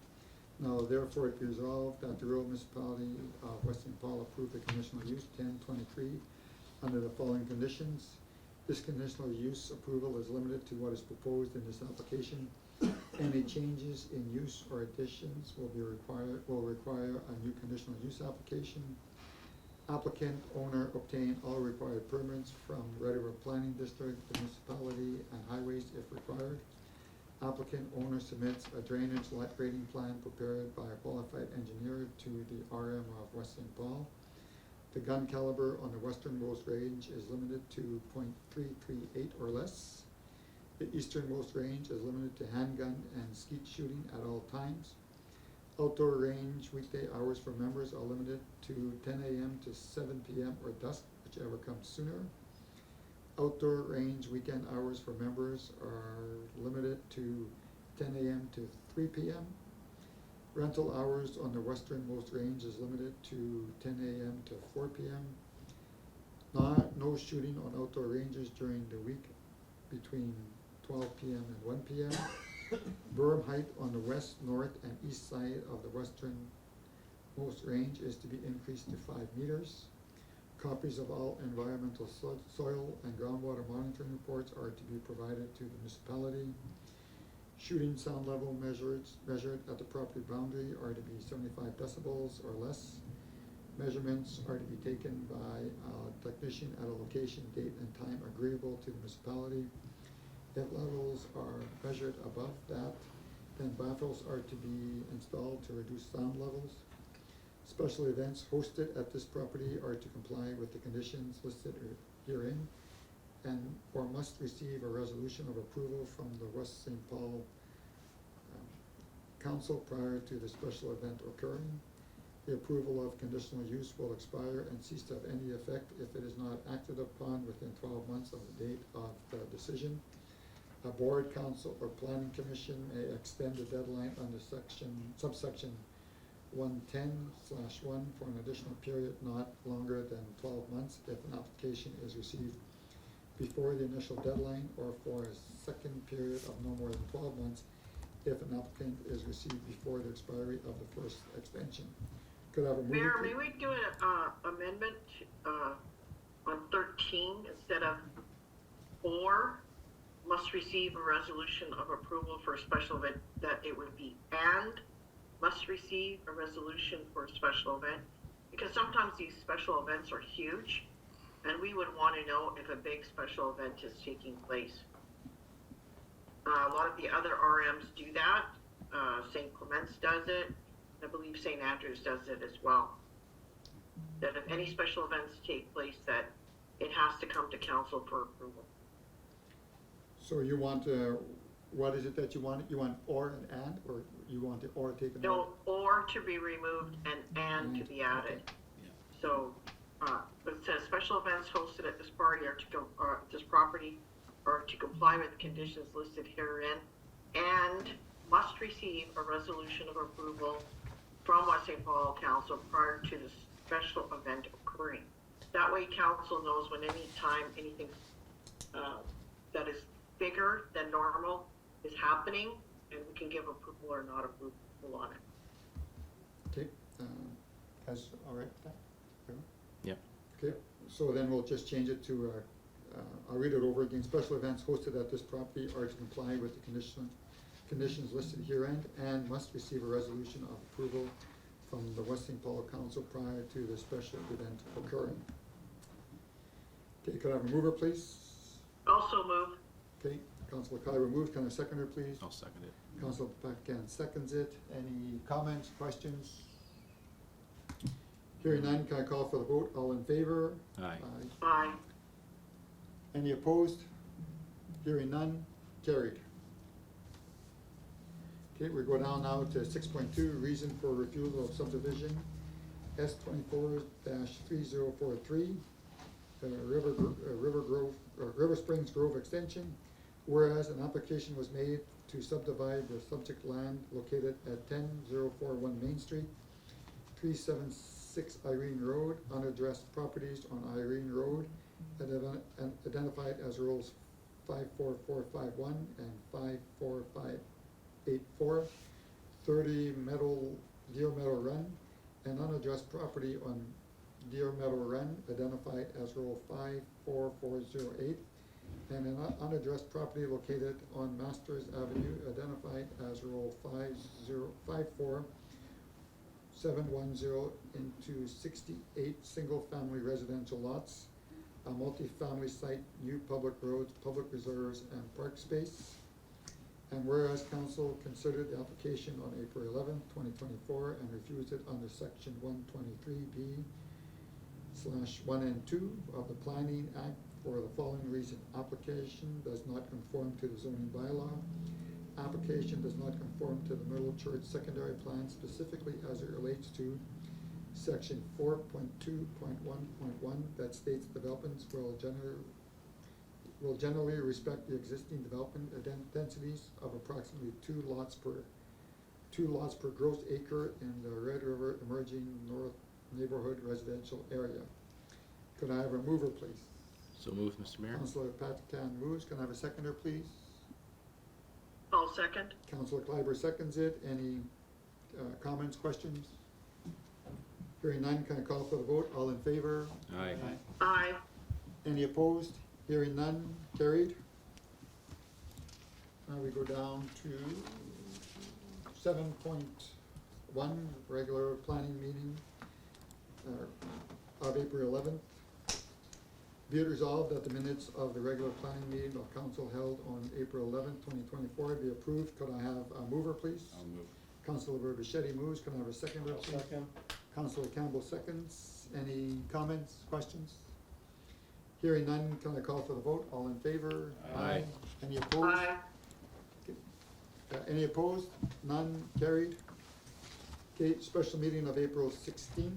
Be it resolved that the minutes of special meeting of council held on April 16th be approved. Could I have a mover, please? So moved, Mr. Mayor. Councilor Patcan moves. Can I have a seconder, please? Second. Councilor Bichetti seconds it. Any comments, questions? Hearing none, can I call for the vote? All in favor? Aye. Aye. Okay, any opposed? Hearing none, carried. So now we're down to number 9, bylaw considerations. First reading of the antenna system siting protocol bylaw 2024-4, resolution number 2024. Be it resolved that the bylaw 2024/04, being a bylaw of the rural municipality of West St. Paul to create an antenna system sitting protocol be read a first time. Could I have a mover, please? I'll move it, Mr. Mayor. Councilor Patcan moves. Can I have a seconder, please? I'll second. Councilor Bichetti seconds. Any comments, Yeah. questions? Councilor Patcan? Thank you. So, yeah, there was an administrative report on this, and I want to thank our CAO for bringing it forward, but I do have some questions, mostly clarification questions. I just want some information, maybe if you can go through sections A through F. Just kind of give me some plain language. What does this mean? Like, the antenna system siting protocol will A. What does that mean? That paragraph all the way through F mean? If you can go through it for me, that would be much appreciated. Yeah, so, within the bylaw, E through F is basically what it does is it establishes a siting and consultation process that is consistent with Industry Canada's, radio communications and broadcasting, procedures. Right now, the authority for the siting of these remains with the Minister of Industry. And so we want to make sure that whatever our protocols are consistent with those within the Act, the Radio Telecommunication Acts. So it basically, the protocol itself, which is attached to Schedule A, is developed sort of on the basis of the FCM antenna system siting protocol. And the intent of it is really to set out the process and the different guidelines for siting and scrutinizing the placement of cell towers and antennas within the, sort of within the decision, to help guide council to doing that in a manner. Ultimately, it's also to provide, when we say an expeditious review, provide a process that's understood and lays out the timelines. You'll see on page 3 of the protocol, timelines are suggested for the different steps for the proposal. Also looks to establish a consultation framework for both with the community if deemed necessary. And it also basically lays out the structure in a sort of a planned, consistent manner for proponents of cell towers. And then ultimately, it's to provide the municipality with the information required to sort of make sort of a submission to Industry Canada, and the intent is to ultimately provide something that is either supportive or concurs with the siting, or offers a letter of non-concurrence for the siting. So at the end of the day, the process will be channeled through the CAO as the designated employee. Some could still flow through Red River Planning, which is existing process. Red River Planning is the land use authority. So it could be that just because Red River Planning is recognized as the formal land use authority, some applications could go through Red River Planning. They've been advised of the process that we're recommending, and they're asking to channel all of those through this office. According to the protocol, proponents should make applications through the CAO, which will then bring all applications up through council for review. And again, if council deems wants to provide input into the siting and so forth, they're welcome to. If they want to, if those are recognized to the acceptance of council, council can offer a letter of concurrence to Industry Canada, suggesting that that's acceptable, or alternatively a letter of non-concurrence. Council can also go to a public consultation process as well, and invite the public in to hear from them as well, depending on local considerations for the tower. So, okay, thank you. Is that, so this bylaw is different than what we were doing previously? In the past, the authority that, the intake for review and reporting would have been Red River Planning. This establishes us as the intake, which we are now, that we then bring them through to council. To be clear, council and the RM is not the authority on the siting of these towers, but council and the RM can influence the siting of these towers by providing input, by providing suggestions, and providing letters of either concurrence with the proposal or non-concurrence. The authority ultimately is the Minister of Industry. Okay, well, that's good to hear. Because the reason why this came about was local residents had seen it in their mailbox, notified us, the RM, and then we took action on it. So this process hopefully will enable the public to be aware through the CO, and we would, I guess, make it widely available in terms of spreading the information. Yeah, the process identifies the RM as the intake. Okay. And what about because I remember there was some kind of a language or a sentiment that said, because the RMs don't have a siting protocol, we can just put the antenna wherever we want to. Well, So now that we have this protocol, the proponents can never put the tower wherever they want. They can propose to the Minister of Industry where they'd like to place a tower and under what conditions and what terms. And ultimately, the minister can concur or not. So it's never really that the proponent can always do whatever they want. That was never the case. Before, because there was not a protocol an application may or may not necessarily have moved through council. But now that a protocol is in place, applications should be moving through council, sort of at the direction of the CAO. Okay, thanks for that. And then just finally, in some of our early thoughts from early discussions on this, there was some thinking about putting some parameters around where antennas would go. That it could be that it had to be a certain distance, whether it was a kilometer or half a kilometer, or whatever the case may be. Are those discussions still valid? Can council still pursue that routing? There are guidelines within the protocol that can be considered in council's position around the placement of a given tower. I think it's important to understand, though, that every site is gonna be unique, right? I mean, a placement of a cell tower, maybe on an existing building or an existing structure, or blended into the architecture of an existing facility, might be different than a standalone tower in a high traffic area versus a low traffic area.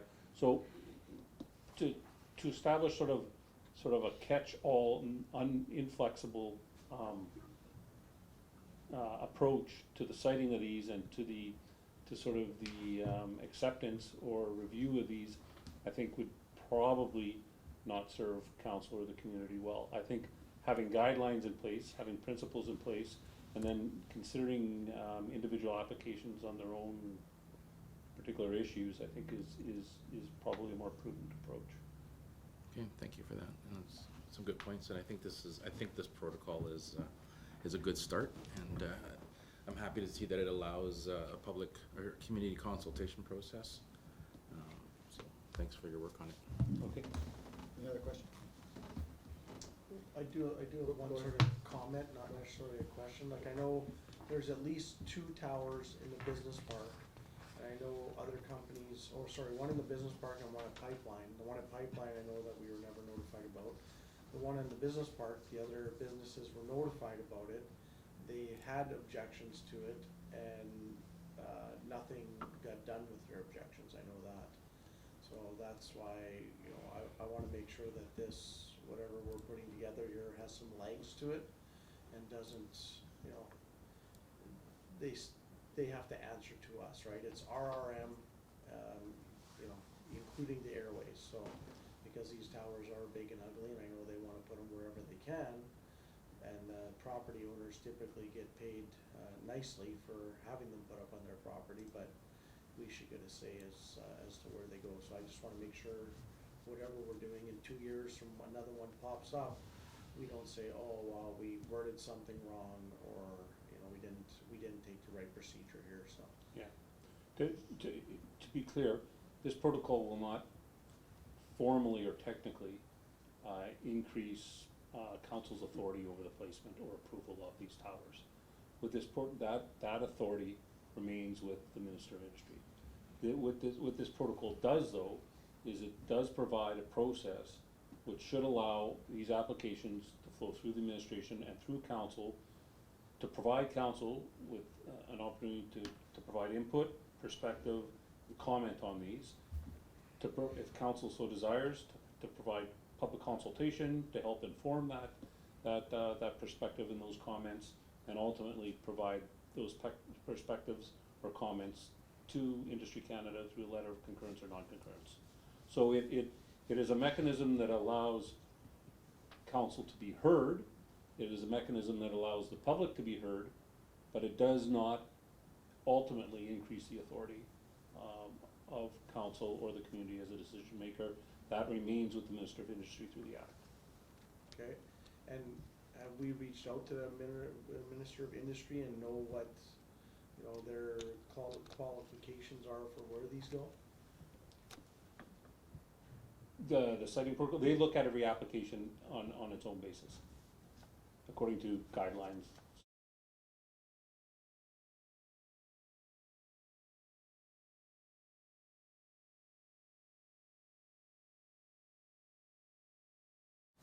Do you have any questions, Councillor Claver? No, sorry. No, that's all right.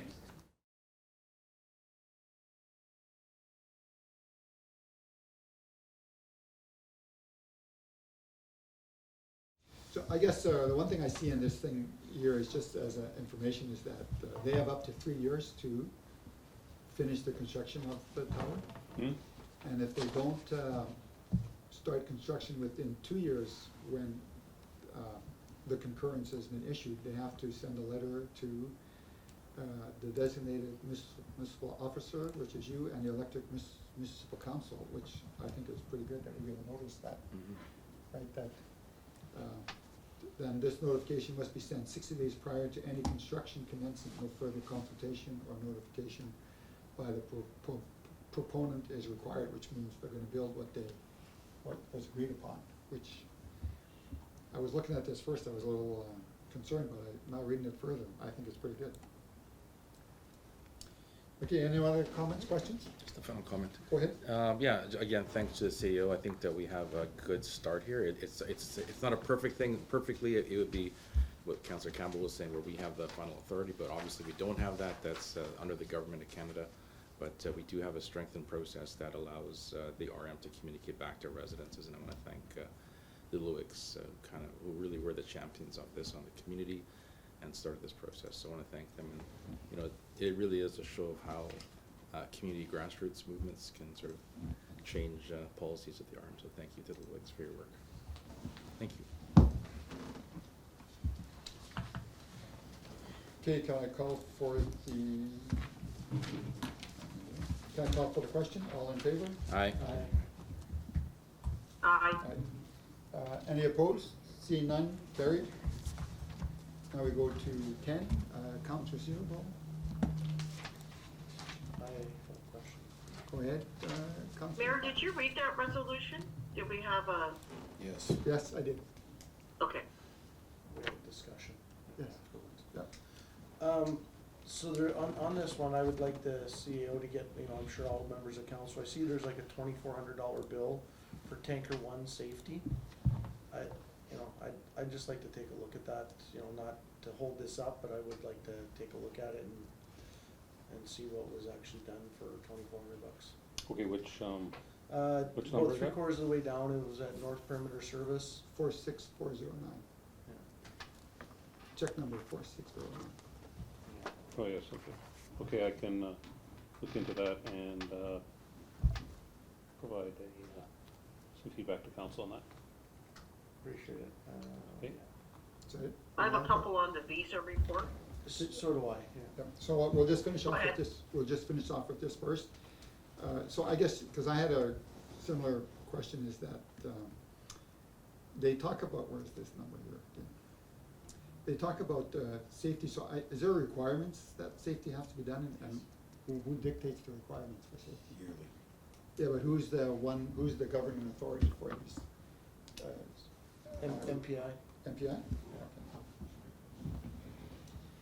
And the other question is I see, you know, last time I brought up, Stonewall Glass was in last one, and the CAO responded to me, and I'm impressed, Stonewall Glass, and I would imagine they did the same thing, this is that they come out to the site to replace the glass. You don't take your vehicle to them, they come to you, which I think is pretty good. And that is, any other questions? I think that's all. Okay, any other questions? Not about this one. No, okay.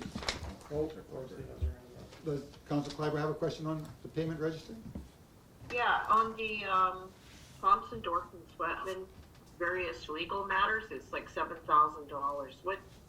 What various legal matters are costing us this much? Is this ombudsman or? We have a large number of ombudsman complaints that have been coming through, that we've been working through.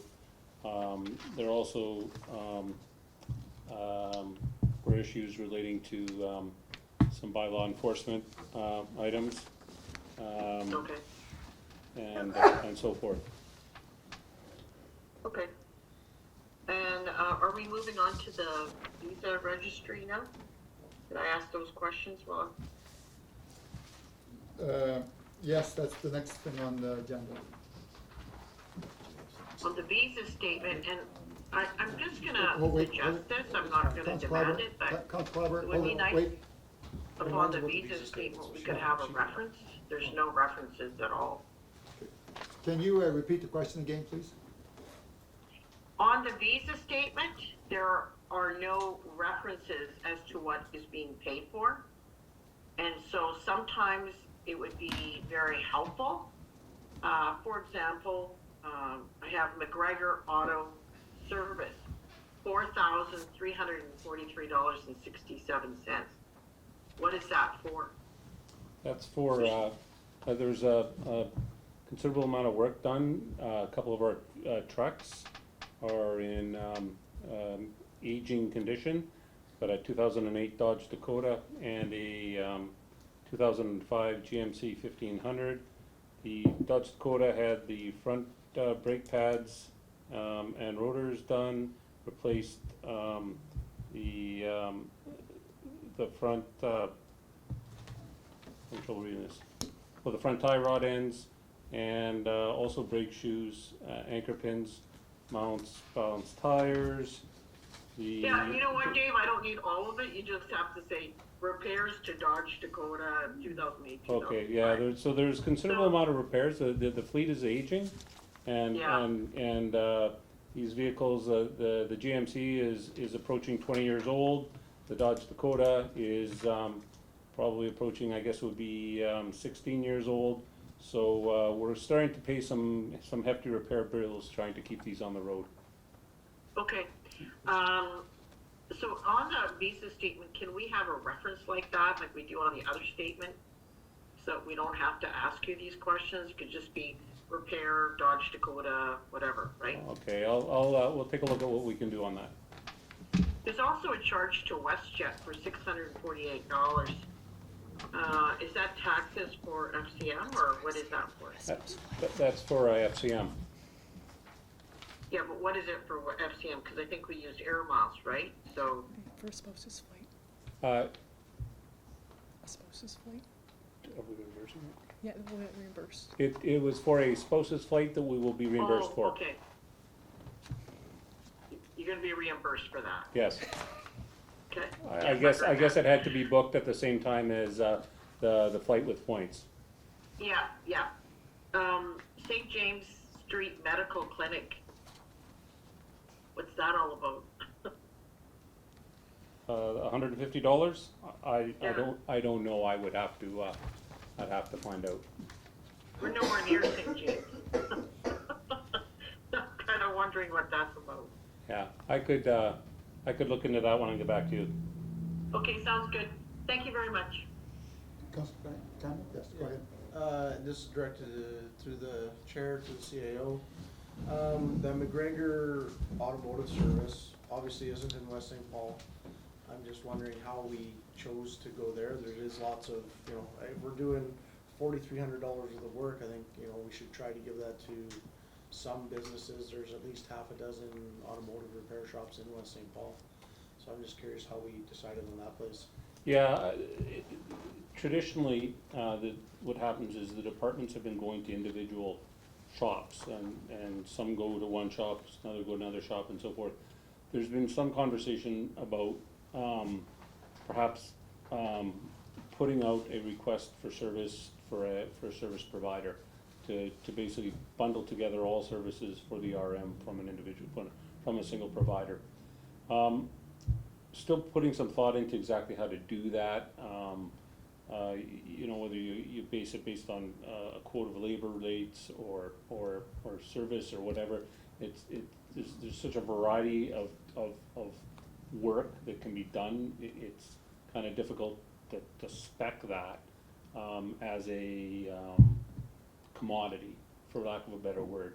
So we're putting some thought into sort of how we might be able to bundle the servicing of fleet services for the NRM through all departments, but certainly I'm open to any suggestions, but it's something we're working towards. Did Councilor Clyber have her hand up, or? No? Okay. See, I guess everyone is going to McGregor, because I had some concerns also. I guess what determines that this goes on a visa as opposed to a check? Because I think I remember signing some checks for these guys, so I don't know why it shows up on the visa. Like, do we have an account with them, or? You know, I think it's probably just a matter of, the convenience of payment. You know, I could ask why the Yeah. visa was used as opposed to a purchase order.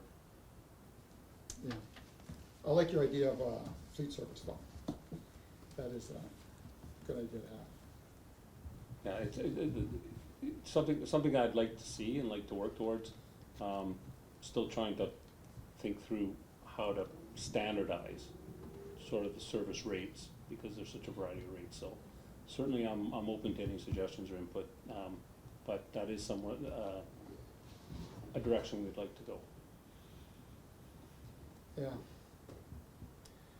Okay, anyone else have any questions? I just on Oh, Councilman. So, Mr. CA, you think there'd be some optimization if we went with a fleet system? Potentially, depending on how it's tendered and spec'd. We obviously don't provide our own fleet services and our own, so I think it certainly would answer, we get challenged, on the maintenance of vehicles quite frequently, it seems. And so, it would certainly help address that challenge and that question as to why did we go to this garage versus this garage versus this garage. You know, you go, you get a service, you get it done, you get done with, you know, an agency that has experience with your vehicles or otherwise. But, to help answer those concerns that perhaps, you know, why did we go to one shop versus another shop? Perhaps we need to spec shops, or maybe come up with, a list of eligible shops, similar to the way we have a list of eligible contractors to provide services, and ask shops to bid and be on an approved list. And then if we take our service to any one of those approved lists, whether it's 2, 3, 4 different shops, then at that point, council can be satisfied that we're working within, sort of their comfort. Okay, that's good. Are you able to bring that to a future committee of the whole for discussion? Yeah, I think we should definitely talk about it, and it's something I wanna do and I wanna bring forward. Like I say, I haven't quite got my head around it yet, but for sure, something in those, maybe a list of approved suppliers is maybe the easiest way to go with this. That might be the best way to go with this, but for sure, I'd like to hear council's input and perspective on this. Thanks for your thoughts on it. Okay, thank you. Now we go down to payroll, 11. Where are we there? Be it resolved that the payroll for the month of March as follows be approved as presented. Can I have a mover, please? So move, Mr. Mayor. Councilor Patrick Cannon moves, Councilor Bichetti seconds it. Any comments, questions? Hearing none, can I call for the vote? All in favor? Aye. Aye. Any opposed? Hearing none, carried. Okay. No financial statements, no this. Okay, now it goes to 14.1, Cartier Regional Water Cooperative. It's for information. I believe it is their annual report. Does anyone have any questions regarding it? Hearing none, okay. Yeah, just information. Okay, we'll go down to, the Honorable Raquel has a, send information in. Any questions? 15.2? Oh, sorry, 14.2, I should say. None, okay. It's not Just to Go ahead. note that, this does represent the approval of 5 positions, for this summer. It does represent a reduction of 5 positions. There were 10 positions approved last summer. And similar to the next item, the Métis Employment Training Program represents a reduction of 2 positions to 1 position being funded. So just a couple of noteworthy points for council. And yet they're promoting this you know, that there's a big, Mhm. sorry, I'm not gonna. Just a quick question then for the CEO, is there any impacts to, operations? No, we are fully budgeted, in the event that we receive no grant funding. So what this does is reflect, a reduction in the recovery, Mhm. as opposed to not being fully funded. Okay, thank you. Any other questions? Okay. 14.3, media employment training. Any questions? Hearing none, okay. 14.4, Canadian Heritage. Just, this is a good news for the RM, and I want to thank Chief Yackel for applying, and it's going to go towards our Canada Day celebration. And I noticed that the Canada Day celebration is also advertised, or it's made aware in the newsletter. And just as an update to council, we've started sending out sponsorships to our to various supporters, businesses that we do business with for support. So if you know anybody that hasn't received a letter or should receive a letter for sponsorship, please let me know and we'll make sure we get it out. But this is good news regarding Canadian Heritage. Okay, thank you. That takes us down to 15.1, request for proposal 2024, municipal auditing services for the years 2024, 2025, and 2026. Be it resolved that the Council of Rural Municipality appoint Exchange Chartered Professional Accountants, LLP, as the municipal auditors for a 3-year term of 2024 to 2026 in the amount of $29,150,000 for 2024, plus a 5% administration fee and a 3% increase per year plus applicable taxes for the remainder of the term. Could I have a mover, please? I'll move. Councilor Bichetti moves. Can I have a seconder, please? I'll second it. Councilor Pakistan seconds. Any comments, questions? Just a question. Go ahead, Councilor I don't Bichetti. know if admin can answer this, but what was their proposal last year when they offered us? I don't know if we have it, but they were Yeah. offering us multiple years and we brought it down to 1 year and then wanted to put it out for tender. Yeah, last year, the proposal for last year was, annual fees of $22,024. This year, including the 5% administration fee that is added, is $24,097.50, escalating to $24,820 in 25, in 2026, $25,565, including the 5% administrative fee. In addition to that are fees for the City of Winnipeg wastewater audit, or the audit of the wastewater fees, which are an additional $6,500 to $6,900 annually. 7,000. So, sort of in essence, we're looking probably at somewhere in the order of about a 10% increase from 2023 on just the regular books. So in hindsight, we would have been better off taking their proposal that they wanted to give to us before. I think it looks as though they were more competitive previously. Okay, But we got an extra year out of it, though. we could have got an extra 3 years out of it last year. Was it up to 2026? It was a 3-year proposal last year Oh. at the set rates, and then they had a minimal percentage increase. Can I ask a question? Go ahead, Councilor Kleiber. Did we have the 5% administration fee in the previous quotes? I can't answer that for certain. The administration fee is, I expect there was some recovery. Exactly what it was, I would have to go back and look. The number I quoted in 2023 of $22,024 was everything, including, and when we talk about administration fees, we're really talking about disbursements, things like mileage to attend, copying expenses and otherwise. And so there's a 5% administration fee added for that. The fees, the 2023 fees that I quoted were all in. So whether or not they, broke out those expenses as a disbursement, or whether they just blended it to their hourly rate, I can't tell you offhand.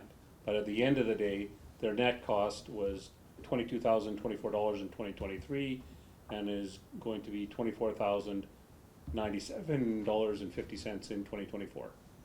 So I'm reading this memo that you put out, and it says the audit estimates for the annual audit are for year 2024 is $22,950, and then it's exactly the same sentence. The audit estimates for the annual audit of the RM of Lower St. Paul / City of Winnipeg compliance agreement from the exchange group are as follows, and then they list 6,200. Right. What is that? That's What is for, the- that's an audit of the wastewater expenses, the wastewater fees paid to the city of Winnipeg. The city of Winnipeg requires that as part of the agreement. Okay, and was that always separate as well? That wasn't done in the past. That wasn't done in the past. So now it's being done. Now it's required, and an understanding around what needs to be done and the terms around that, an agreement has been made with the city of Winnipeg. Okay, so that's why it's up higher than normal, because it's $6,200 more than we ever spent. Correct. Because if we would go back to what it was before, it's $22,950. That's not a big departure on what they quoted us before. But now, because we have to pay for another compliance agreement audit, it put it up $6,200. Correct? The actual amount isn't $22,950. It's $24,024 because you have to add the 5%. So, but essentially you're Okay. right. Essentially you're right. Yeah. Okay, that makes sense now. We're getting more for what we're doing Yes. here. Yes. Okay. Can I ask, see, Go ahead. how many respondents responded to our call for tender when we went out for tender? How many people responded, or how many formal responses, or how many calls? No, I'm sorry, how many people formally responded to Just our? one, just exchange. Oh, I see, okay, okay. Well, I think we did what we had to do in terms of getting good value for our residents, and we got some pricing that's in place for 3 years, which is good. At the end of the day, they're experienced with our systems, they know our books, and they do a good job, so totally support this. Okay, any other comments, questions? Okay, can I call for the vote? All in favor? Aye. Any opposed? Seeing none? Carried. Okay, go down to 15.2, tender 2024-2 to 2024 pavement repair projects. Be it resolved that the Council of Rural Municipality of West St. Paul accept the bid for the 2024 pavement repairs submitted by Asphalt Tech Paving Limited in the amount of $847,558.50 plus GST. And further, that the Chief Administrative Officer instruct Aztec Paving to attend to complete additional repairs as determined by the municipality at the unit bid specified in its bid to the budget amount of $1,163,750 and report to council. Could I have a mover, please? Councilor Bichetti moves. Seconder, please. I'll second. Councilor Campbell seconds. Any comments, questions? Yeah. Councilor Kleiber? Oh, I guess the difference we'll be talking about later. Difference between the two amounts. The budgeted amount and the bid amount? Yeah, well, we budgeted 1.1, Yeah. it's coming in at 847. Yeah. That's a $300,000 difference. I imagine that you, Mr. CAO, will be coming back to us and ask us to do further paving? Absolutely. If that's council's desire to work on some additional priority items, we can and would plan to do that. Okay, thank you. Councilor Paxton? Yeah, thank you. Just in the evaluation of the bids and tenders and equipment, can you speak about the vendor here, like in terms of their track record? Yeah, To be able to complete the work? they're actually a branch of JC, so there isn't any Okay. concern. I see. Okay. Thank you. Okay. Any other questions? Okay, hearing none, can I call for the question? All in favor? Aye. Any Aye. opposed? Any opposed? Hearing none, carried. Okay, we're down to 15.3, tender 2024-3 weed control and pond treatment application. Be it resolved that the Council of Rural Municipality of West St. Paul accept a bid for weed control application for the years 2024 and 2025 submitted by Specialty Turf Services in the amount of $61,896.03 per year plus GST. Could I have a mover, please? Councilor Shetty moves. Can I have a seconder, please? I'll second. Councilor Campbell seconds it. Any comments, questions? Go ahead. Pardon? It will be both. Oh, yeah, go ahead. So it says weed control and pond, is that all weed control in the RM or? What has happened, it's weed control application. What this tender has evolved into is actually ground weed control. Since we worked through our budget meetings and went to tender, we had proceeded to get our environmental approvals for the licensing of herbicides, and have been notified that as of this year, or the environmental approvals branch has notified us that as of this year, Reward, which was the water-based herbicide that we had discussed during budgeting, has been, the label of it has been reinterpreted at the federal level, and it's no longer an approved product. So, this, you'll see that in the analysis that we mentioned that the environmental approvals branch no longer approves Reward aquatic herbicide as a permitted pesticide. So this tender, or this tender originally had gone out with the intent of including aquatic herbicides, but is now for strictly ground herbicides.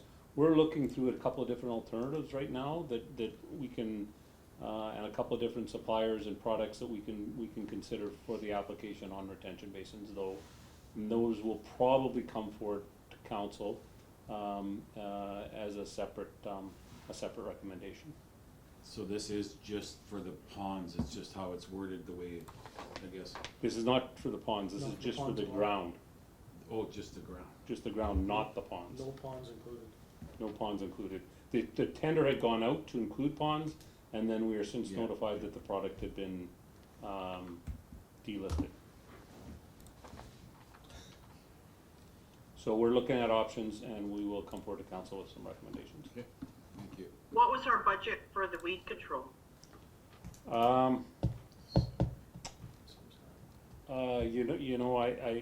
I don't recall offhand. I'd have to look at that. Was it a combined price? Because this is a combined pricing. It was supposed to be anyways, I for the think- pond treatment portion of it. Yeah. The pavement repairs resolution, you gave us the budgeted amount, but this one I don't see it, so I'm Yeah. not sure whether we Oh. should approve it or not. Boy, yeah, I'd have to go check on that. It was two separate, the pond and, the weed control on the ground was two separate line items. Or two separate things we talked about and budgeted for. Yeah, it was. It was two separate items. I don't recall offhand what the budgeted amount for just the ground application was. So we don't know if it's in budget. It should be, but I can't confirm that. Maybe we wanna lay this over if you want confirmation of that.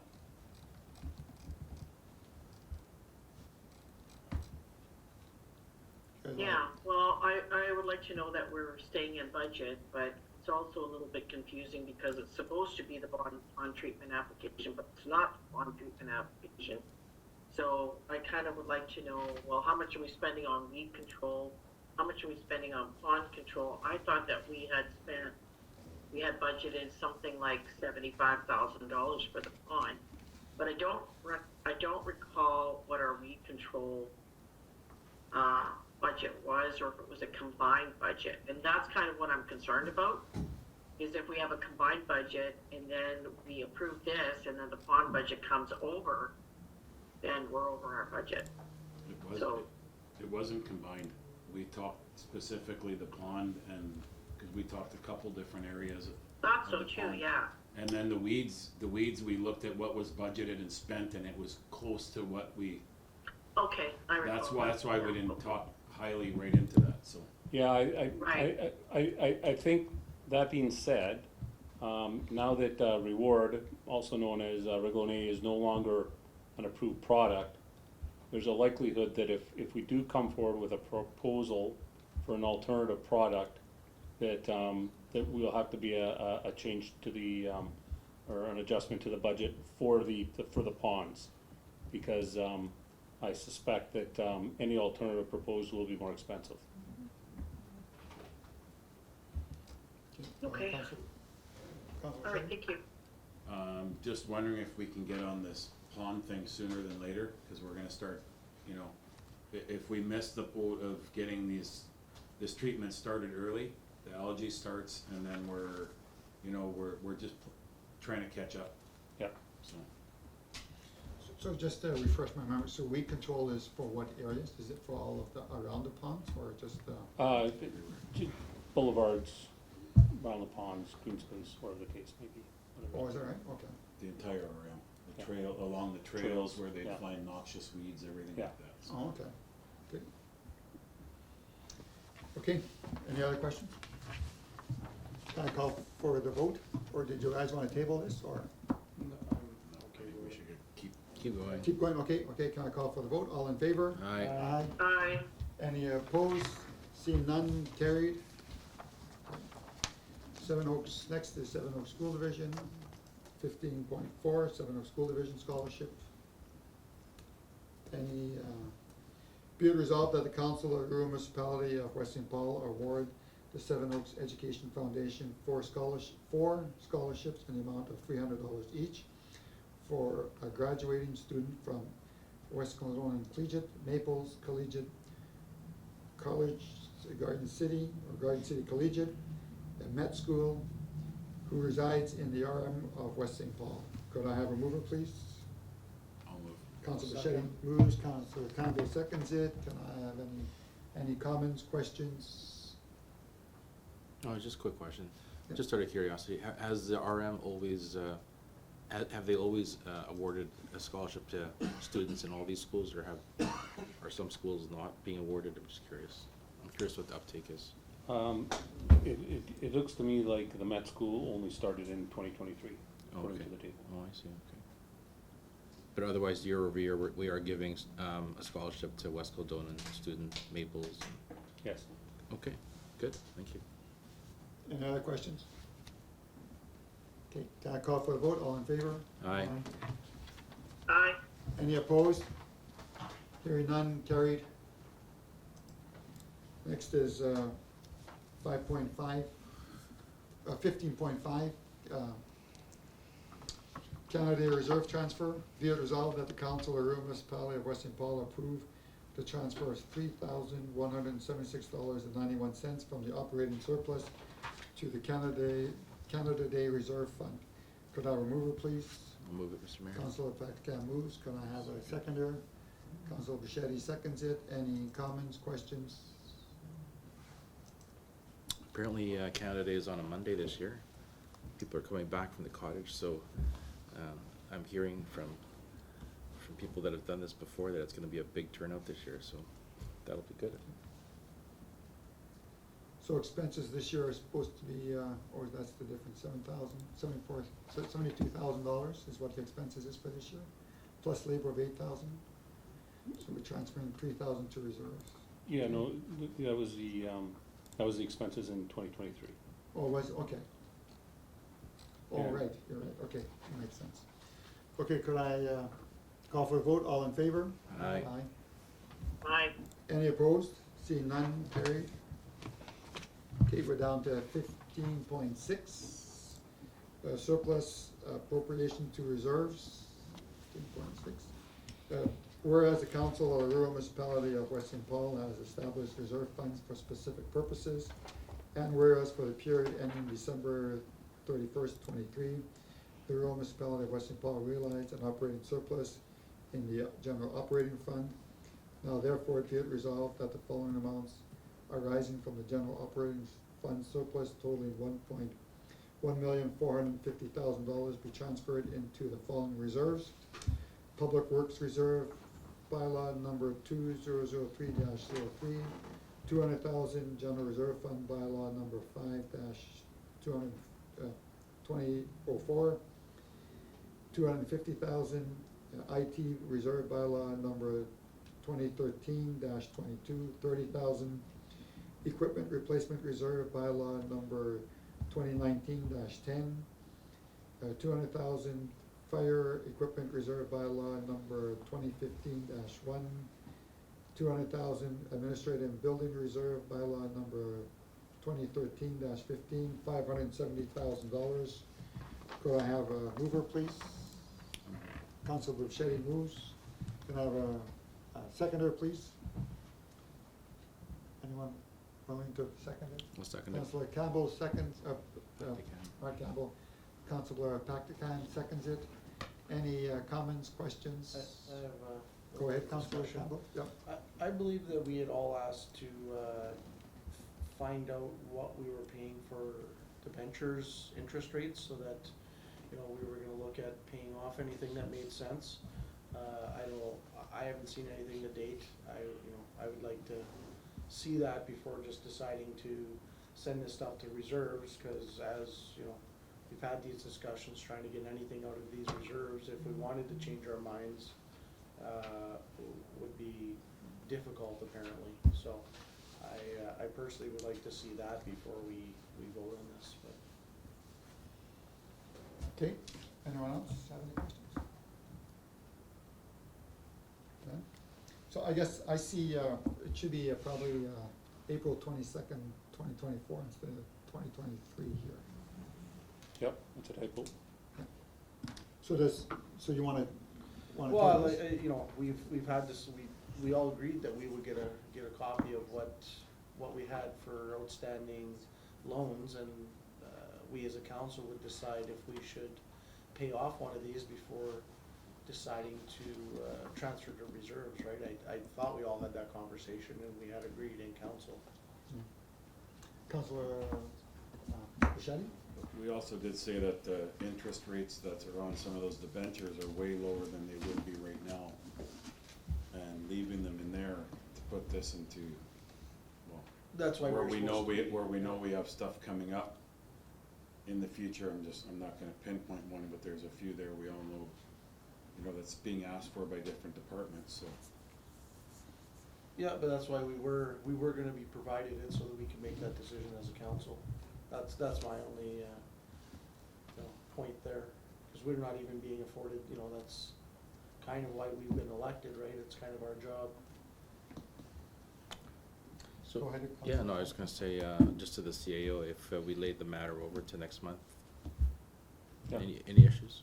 No issues, Yeah. no consequence, and, Okay. and I can follow up on that. I know we were gonna pull that together, and if we wanna pull that together before you make that decision, that's not a problem. Sounds good.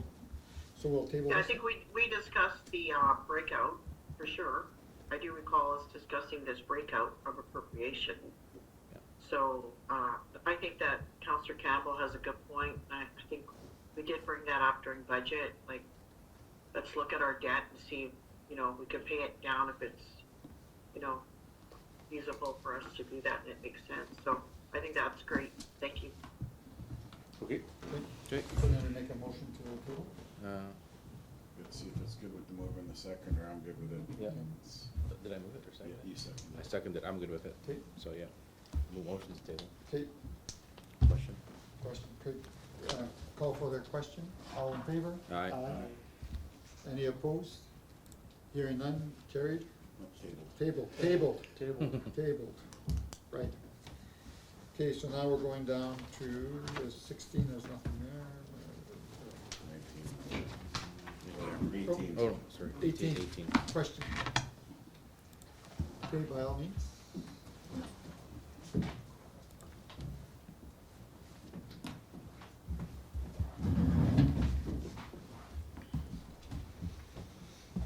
Link 1045 Sawshed Road.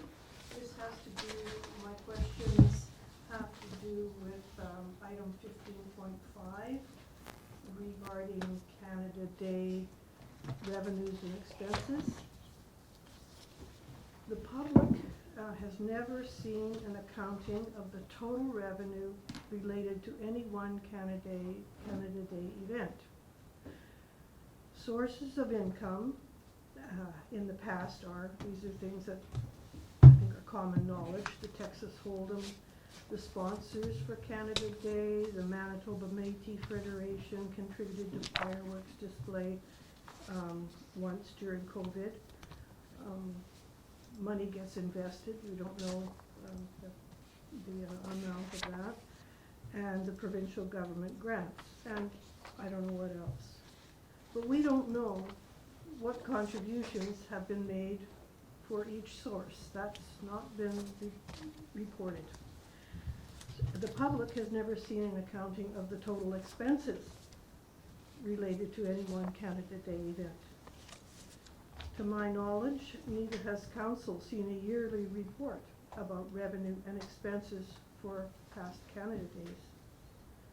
Schedule 6 of the audited reports for 2020 and 2021 and 2022 don't record any amounts for expenses in Canada Day.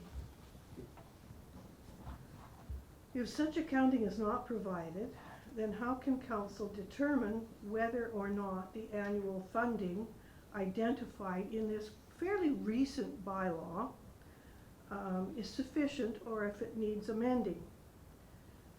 The report at item 15.5 does not break down revenues or expenses per year to provide a clear picture of the financial state of the Canada Day Reserve on a yearly basis. Even though a full celebration was not possible for every year since 2020, expenses seem to be exceeding revenue. So is a pattern developing? The report does not inform about that. The report includes a reference to December 31st, 2022 audited statements. However, the year 2023 is also factored into revenue and expenses, it would seem. So why is 2023 included in this report?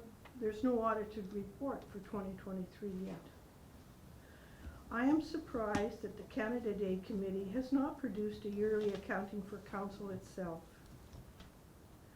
So again, has this report at item 15.5 provided council with enough specific information on revenues and expenses for Canada Day to enable a careful decision? And finally, is council provided with enough information to provide oversight on Canada Day finances? Now that's a lot of questions. I have it all written out here for you, and I got my own report this time.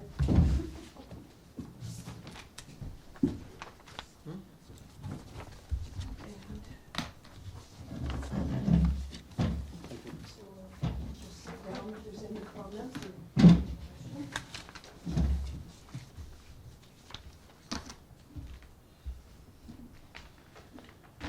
So I see in our, on this CEO's report, they did break down revenues. I guess I'm just trying to understand. So there was grants for 8,300, donations. I haven't, and the public's never seen, Pardon? the public hasn't seen this information. Oh, on the CEO's report, that's not made public? No, not as far as tonight? Yeah, the one that No. we just, there's a report. The Director of Finance, Ms. Yeah, that's right. Yeah, she, April 25th, 2024. yeah, but there's nothing specific in here. Well, grants, so I don't, like how specific? Grants for what years? I would assume that is for 2023. Because the budget last year was 42,000. But, The expenses were 80,000. So we were $3,000.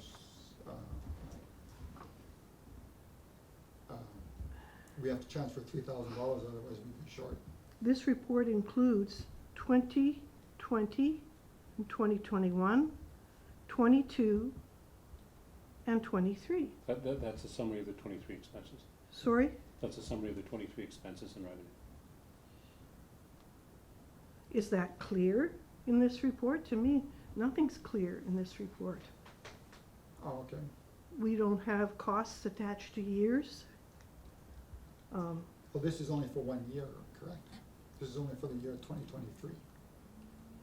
The other years have been already dealt with before.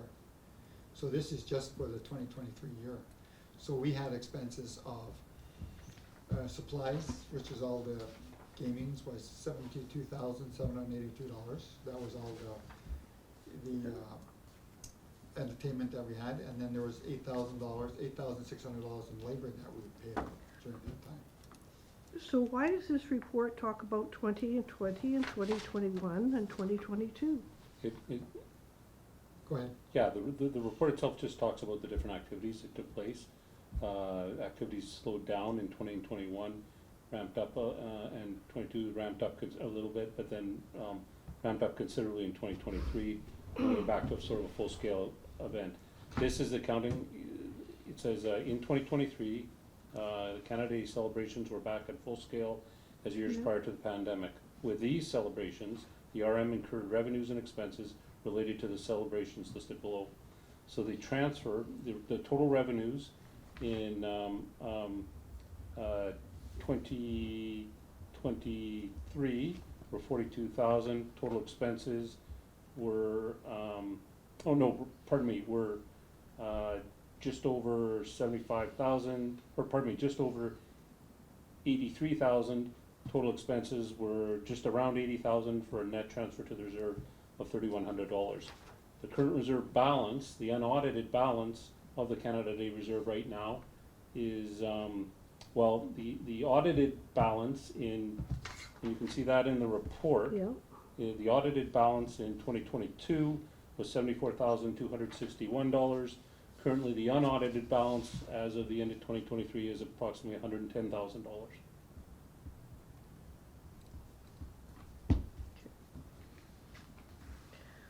I gotta ask then, does council see no value in seeing a yearly,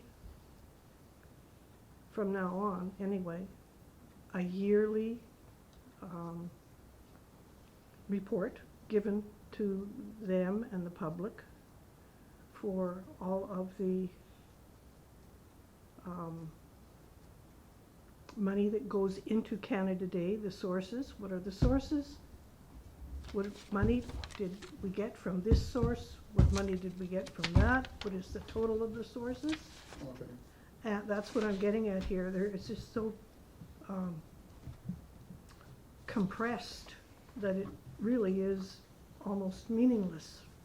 We don't know, unless you search through the payment registers, what the expenses are. Surely there must be a detailed record of expenses that can be presented. You want like a line, you want to know how much we pay for the face painting, the petting zoo, the wrestling, the pancake breakfast, that's what you're wanting? Well, yeah, those are the expenses, yeah.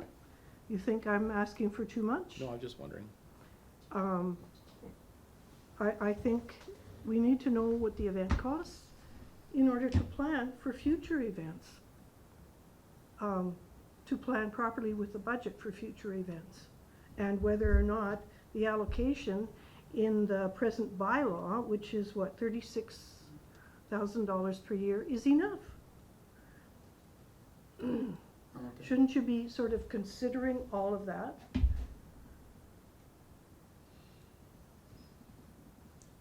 I guess, I take a look at the budget, you know, we establish a budget of, this is how much the budget is gonna be for the RM. We leave it up to the Canada Day Committee to be responsible for that budget. And they decide if they're gonna get, you know, Jim's jumble, Yeah. right? And Right. we do see the checks come through. It does show up on the payment registries, there's payments right now happening, down payments happening for some of these events. As long as they don't exceed the budget, I think that's to me the Okay. main thing. And if you look at prior years, if that's what the cost is, then we do, like, we do see multiple years in our planning, we see the year from 23, when we do our budget presentations, so we see what previous years were. Yeah. Well, you're needing a little over $3,000, right? So you went over the budget, $3,000? Well, it went over reserves It went over the reserve. in the fund. Go ahead. I'm just gonna comment, this is one event we do every year, and I think it's done very well by all the groups involved in this. Since 2020 to now, you know, through COVID and stuff, it wasn't as big, or we had smaller events. And there's been a lot of change from the fire department, you know, being at 100% going at this, to 2023, when a lot of administration took, you know, assisted in it with Councillor Pactican. So to see an event like that, and, you know, we broke over it for $3,000, that's pretty good for the first one, that it's been kind of a shared presentation from fire department and administration, and going in from a few years of, you know, not having any numbers to go by. So if to go into a detailed report on this, I wouldn't need that, because I wouldn't want to know, to me, to say the supplies, okay, that's the number on supplies. I don't need to be detailed, well, we went through this much cotton candy, we went through this much popcorn. I'm happy with this. I'm just giving you my opinion on it, that's all. Just like you were giving your opinion. Yep, Yeah. thank you. I also appreciate the work that the Canada Day Committee did in the past and has done and will do. A tremendous amount of work, especially also by the fire department. That's appreciated, but it doesn't mean that accountability, if you are satisfied with their accountability, you're satisfied. I don't feel like they've ever been, you know, exceeded.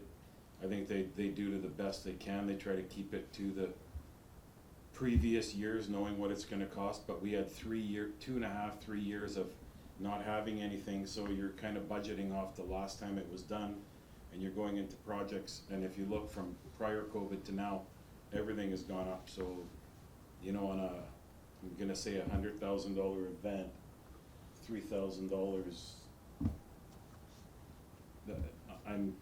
they did what they could do with that over that term, so. Right, but that wasn't the point, I don't think. The point was, No, you're We asking need for to track you want a detailed because you- report of what has been going through that. To me, that is detailed enough. I don't need to get into okay, the every detail of what has been going on. Canada Day labor, I don't think they can tell us what it's gonna be. All of a sudden, you know, we're behind on people in the parking lot. People start getting upset in the parking lot that there's not enough movement, so you're pulling more people in. You can't tell what's gonna happen. If it rains, all of a sudden, we're inside the building. We don't know what kind of staff we're gonna be needing there. There's too many variables, so. all right. Are there variable in the sources of income? Yes, 'cause We've if- never been told how much Texas Hold'em contributes. We've never been told how much the total for sponsors was. You don't wanna know that? I would wanna know that, but if you're satisfied, that's all that is important. Okay, thank you. Thank you.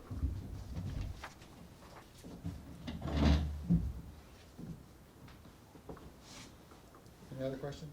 I have a question, I'm scared to come.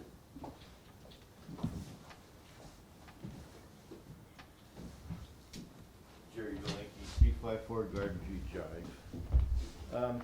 In the payouts, I'm not exactly sure I read it, and it sort of was bothering me. I didn't mark it down, but it sort of bothered me.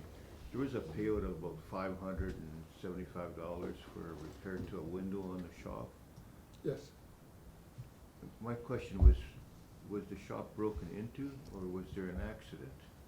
That's what was bothering me. After I seen the police, I was just wondering whether the shop was broken into, and that was the replacement of the window, or if there was an accident, or what was the cause of the window. I'm not complaining about the Yeah. 507, I'm No. just curious about Was an accident. why the window was replaced. I'm assuming it was probably an accident, but you asked a good question. There was no theft reported. We haven't heard of any theft, so. Well, that was just like what come to mind, like, windows replaced, $500 dollars on a door. So, like, I don't know what kind of door, right? I haven't been at the shop to see what kind of door, but I mean, if it was a screen door, you could buy a whole door, but, I mean, I was just curious. No, I would imagine that the shop has, I think the steel doors with, Safety glass. safety glass in it, metal Safety glass. glass, yeah. So, When I was at the shop, that's what I noticed one time when we had to turn, that's what the first door you get into. And that's all what you're supposed to have is those kind of doors. yeah, well, just wondering why, Yeah, no. if safety glass should be like tempered, and like how do you break glass like that? It has to be something. Anyhow, no question. Okay. Will I get an answer? Well, it wasn't theft, so it was an accident. Oh, okay. There's only two that there is, right? Alrighty, There was no theft. There was, okay, thank you. Mr. Mayor, just on some of the previous delegations questions, Ms. Link's questions regarding Canada, I just thinking more about it.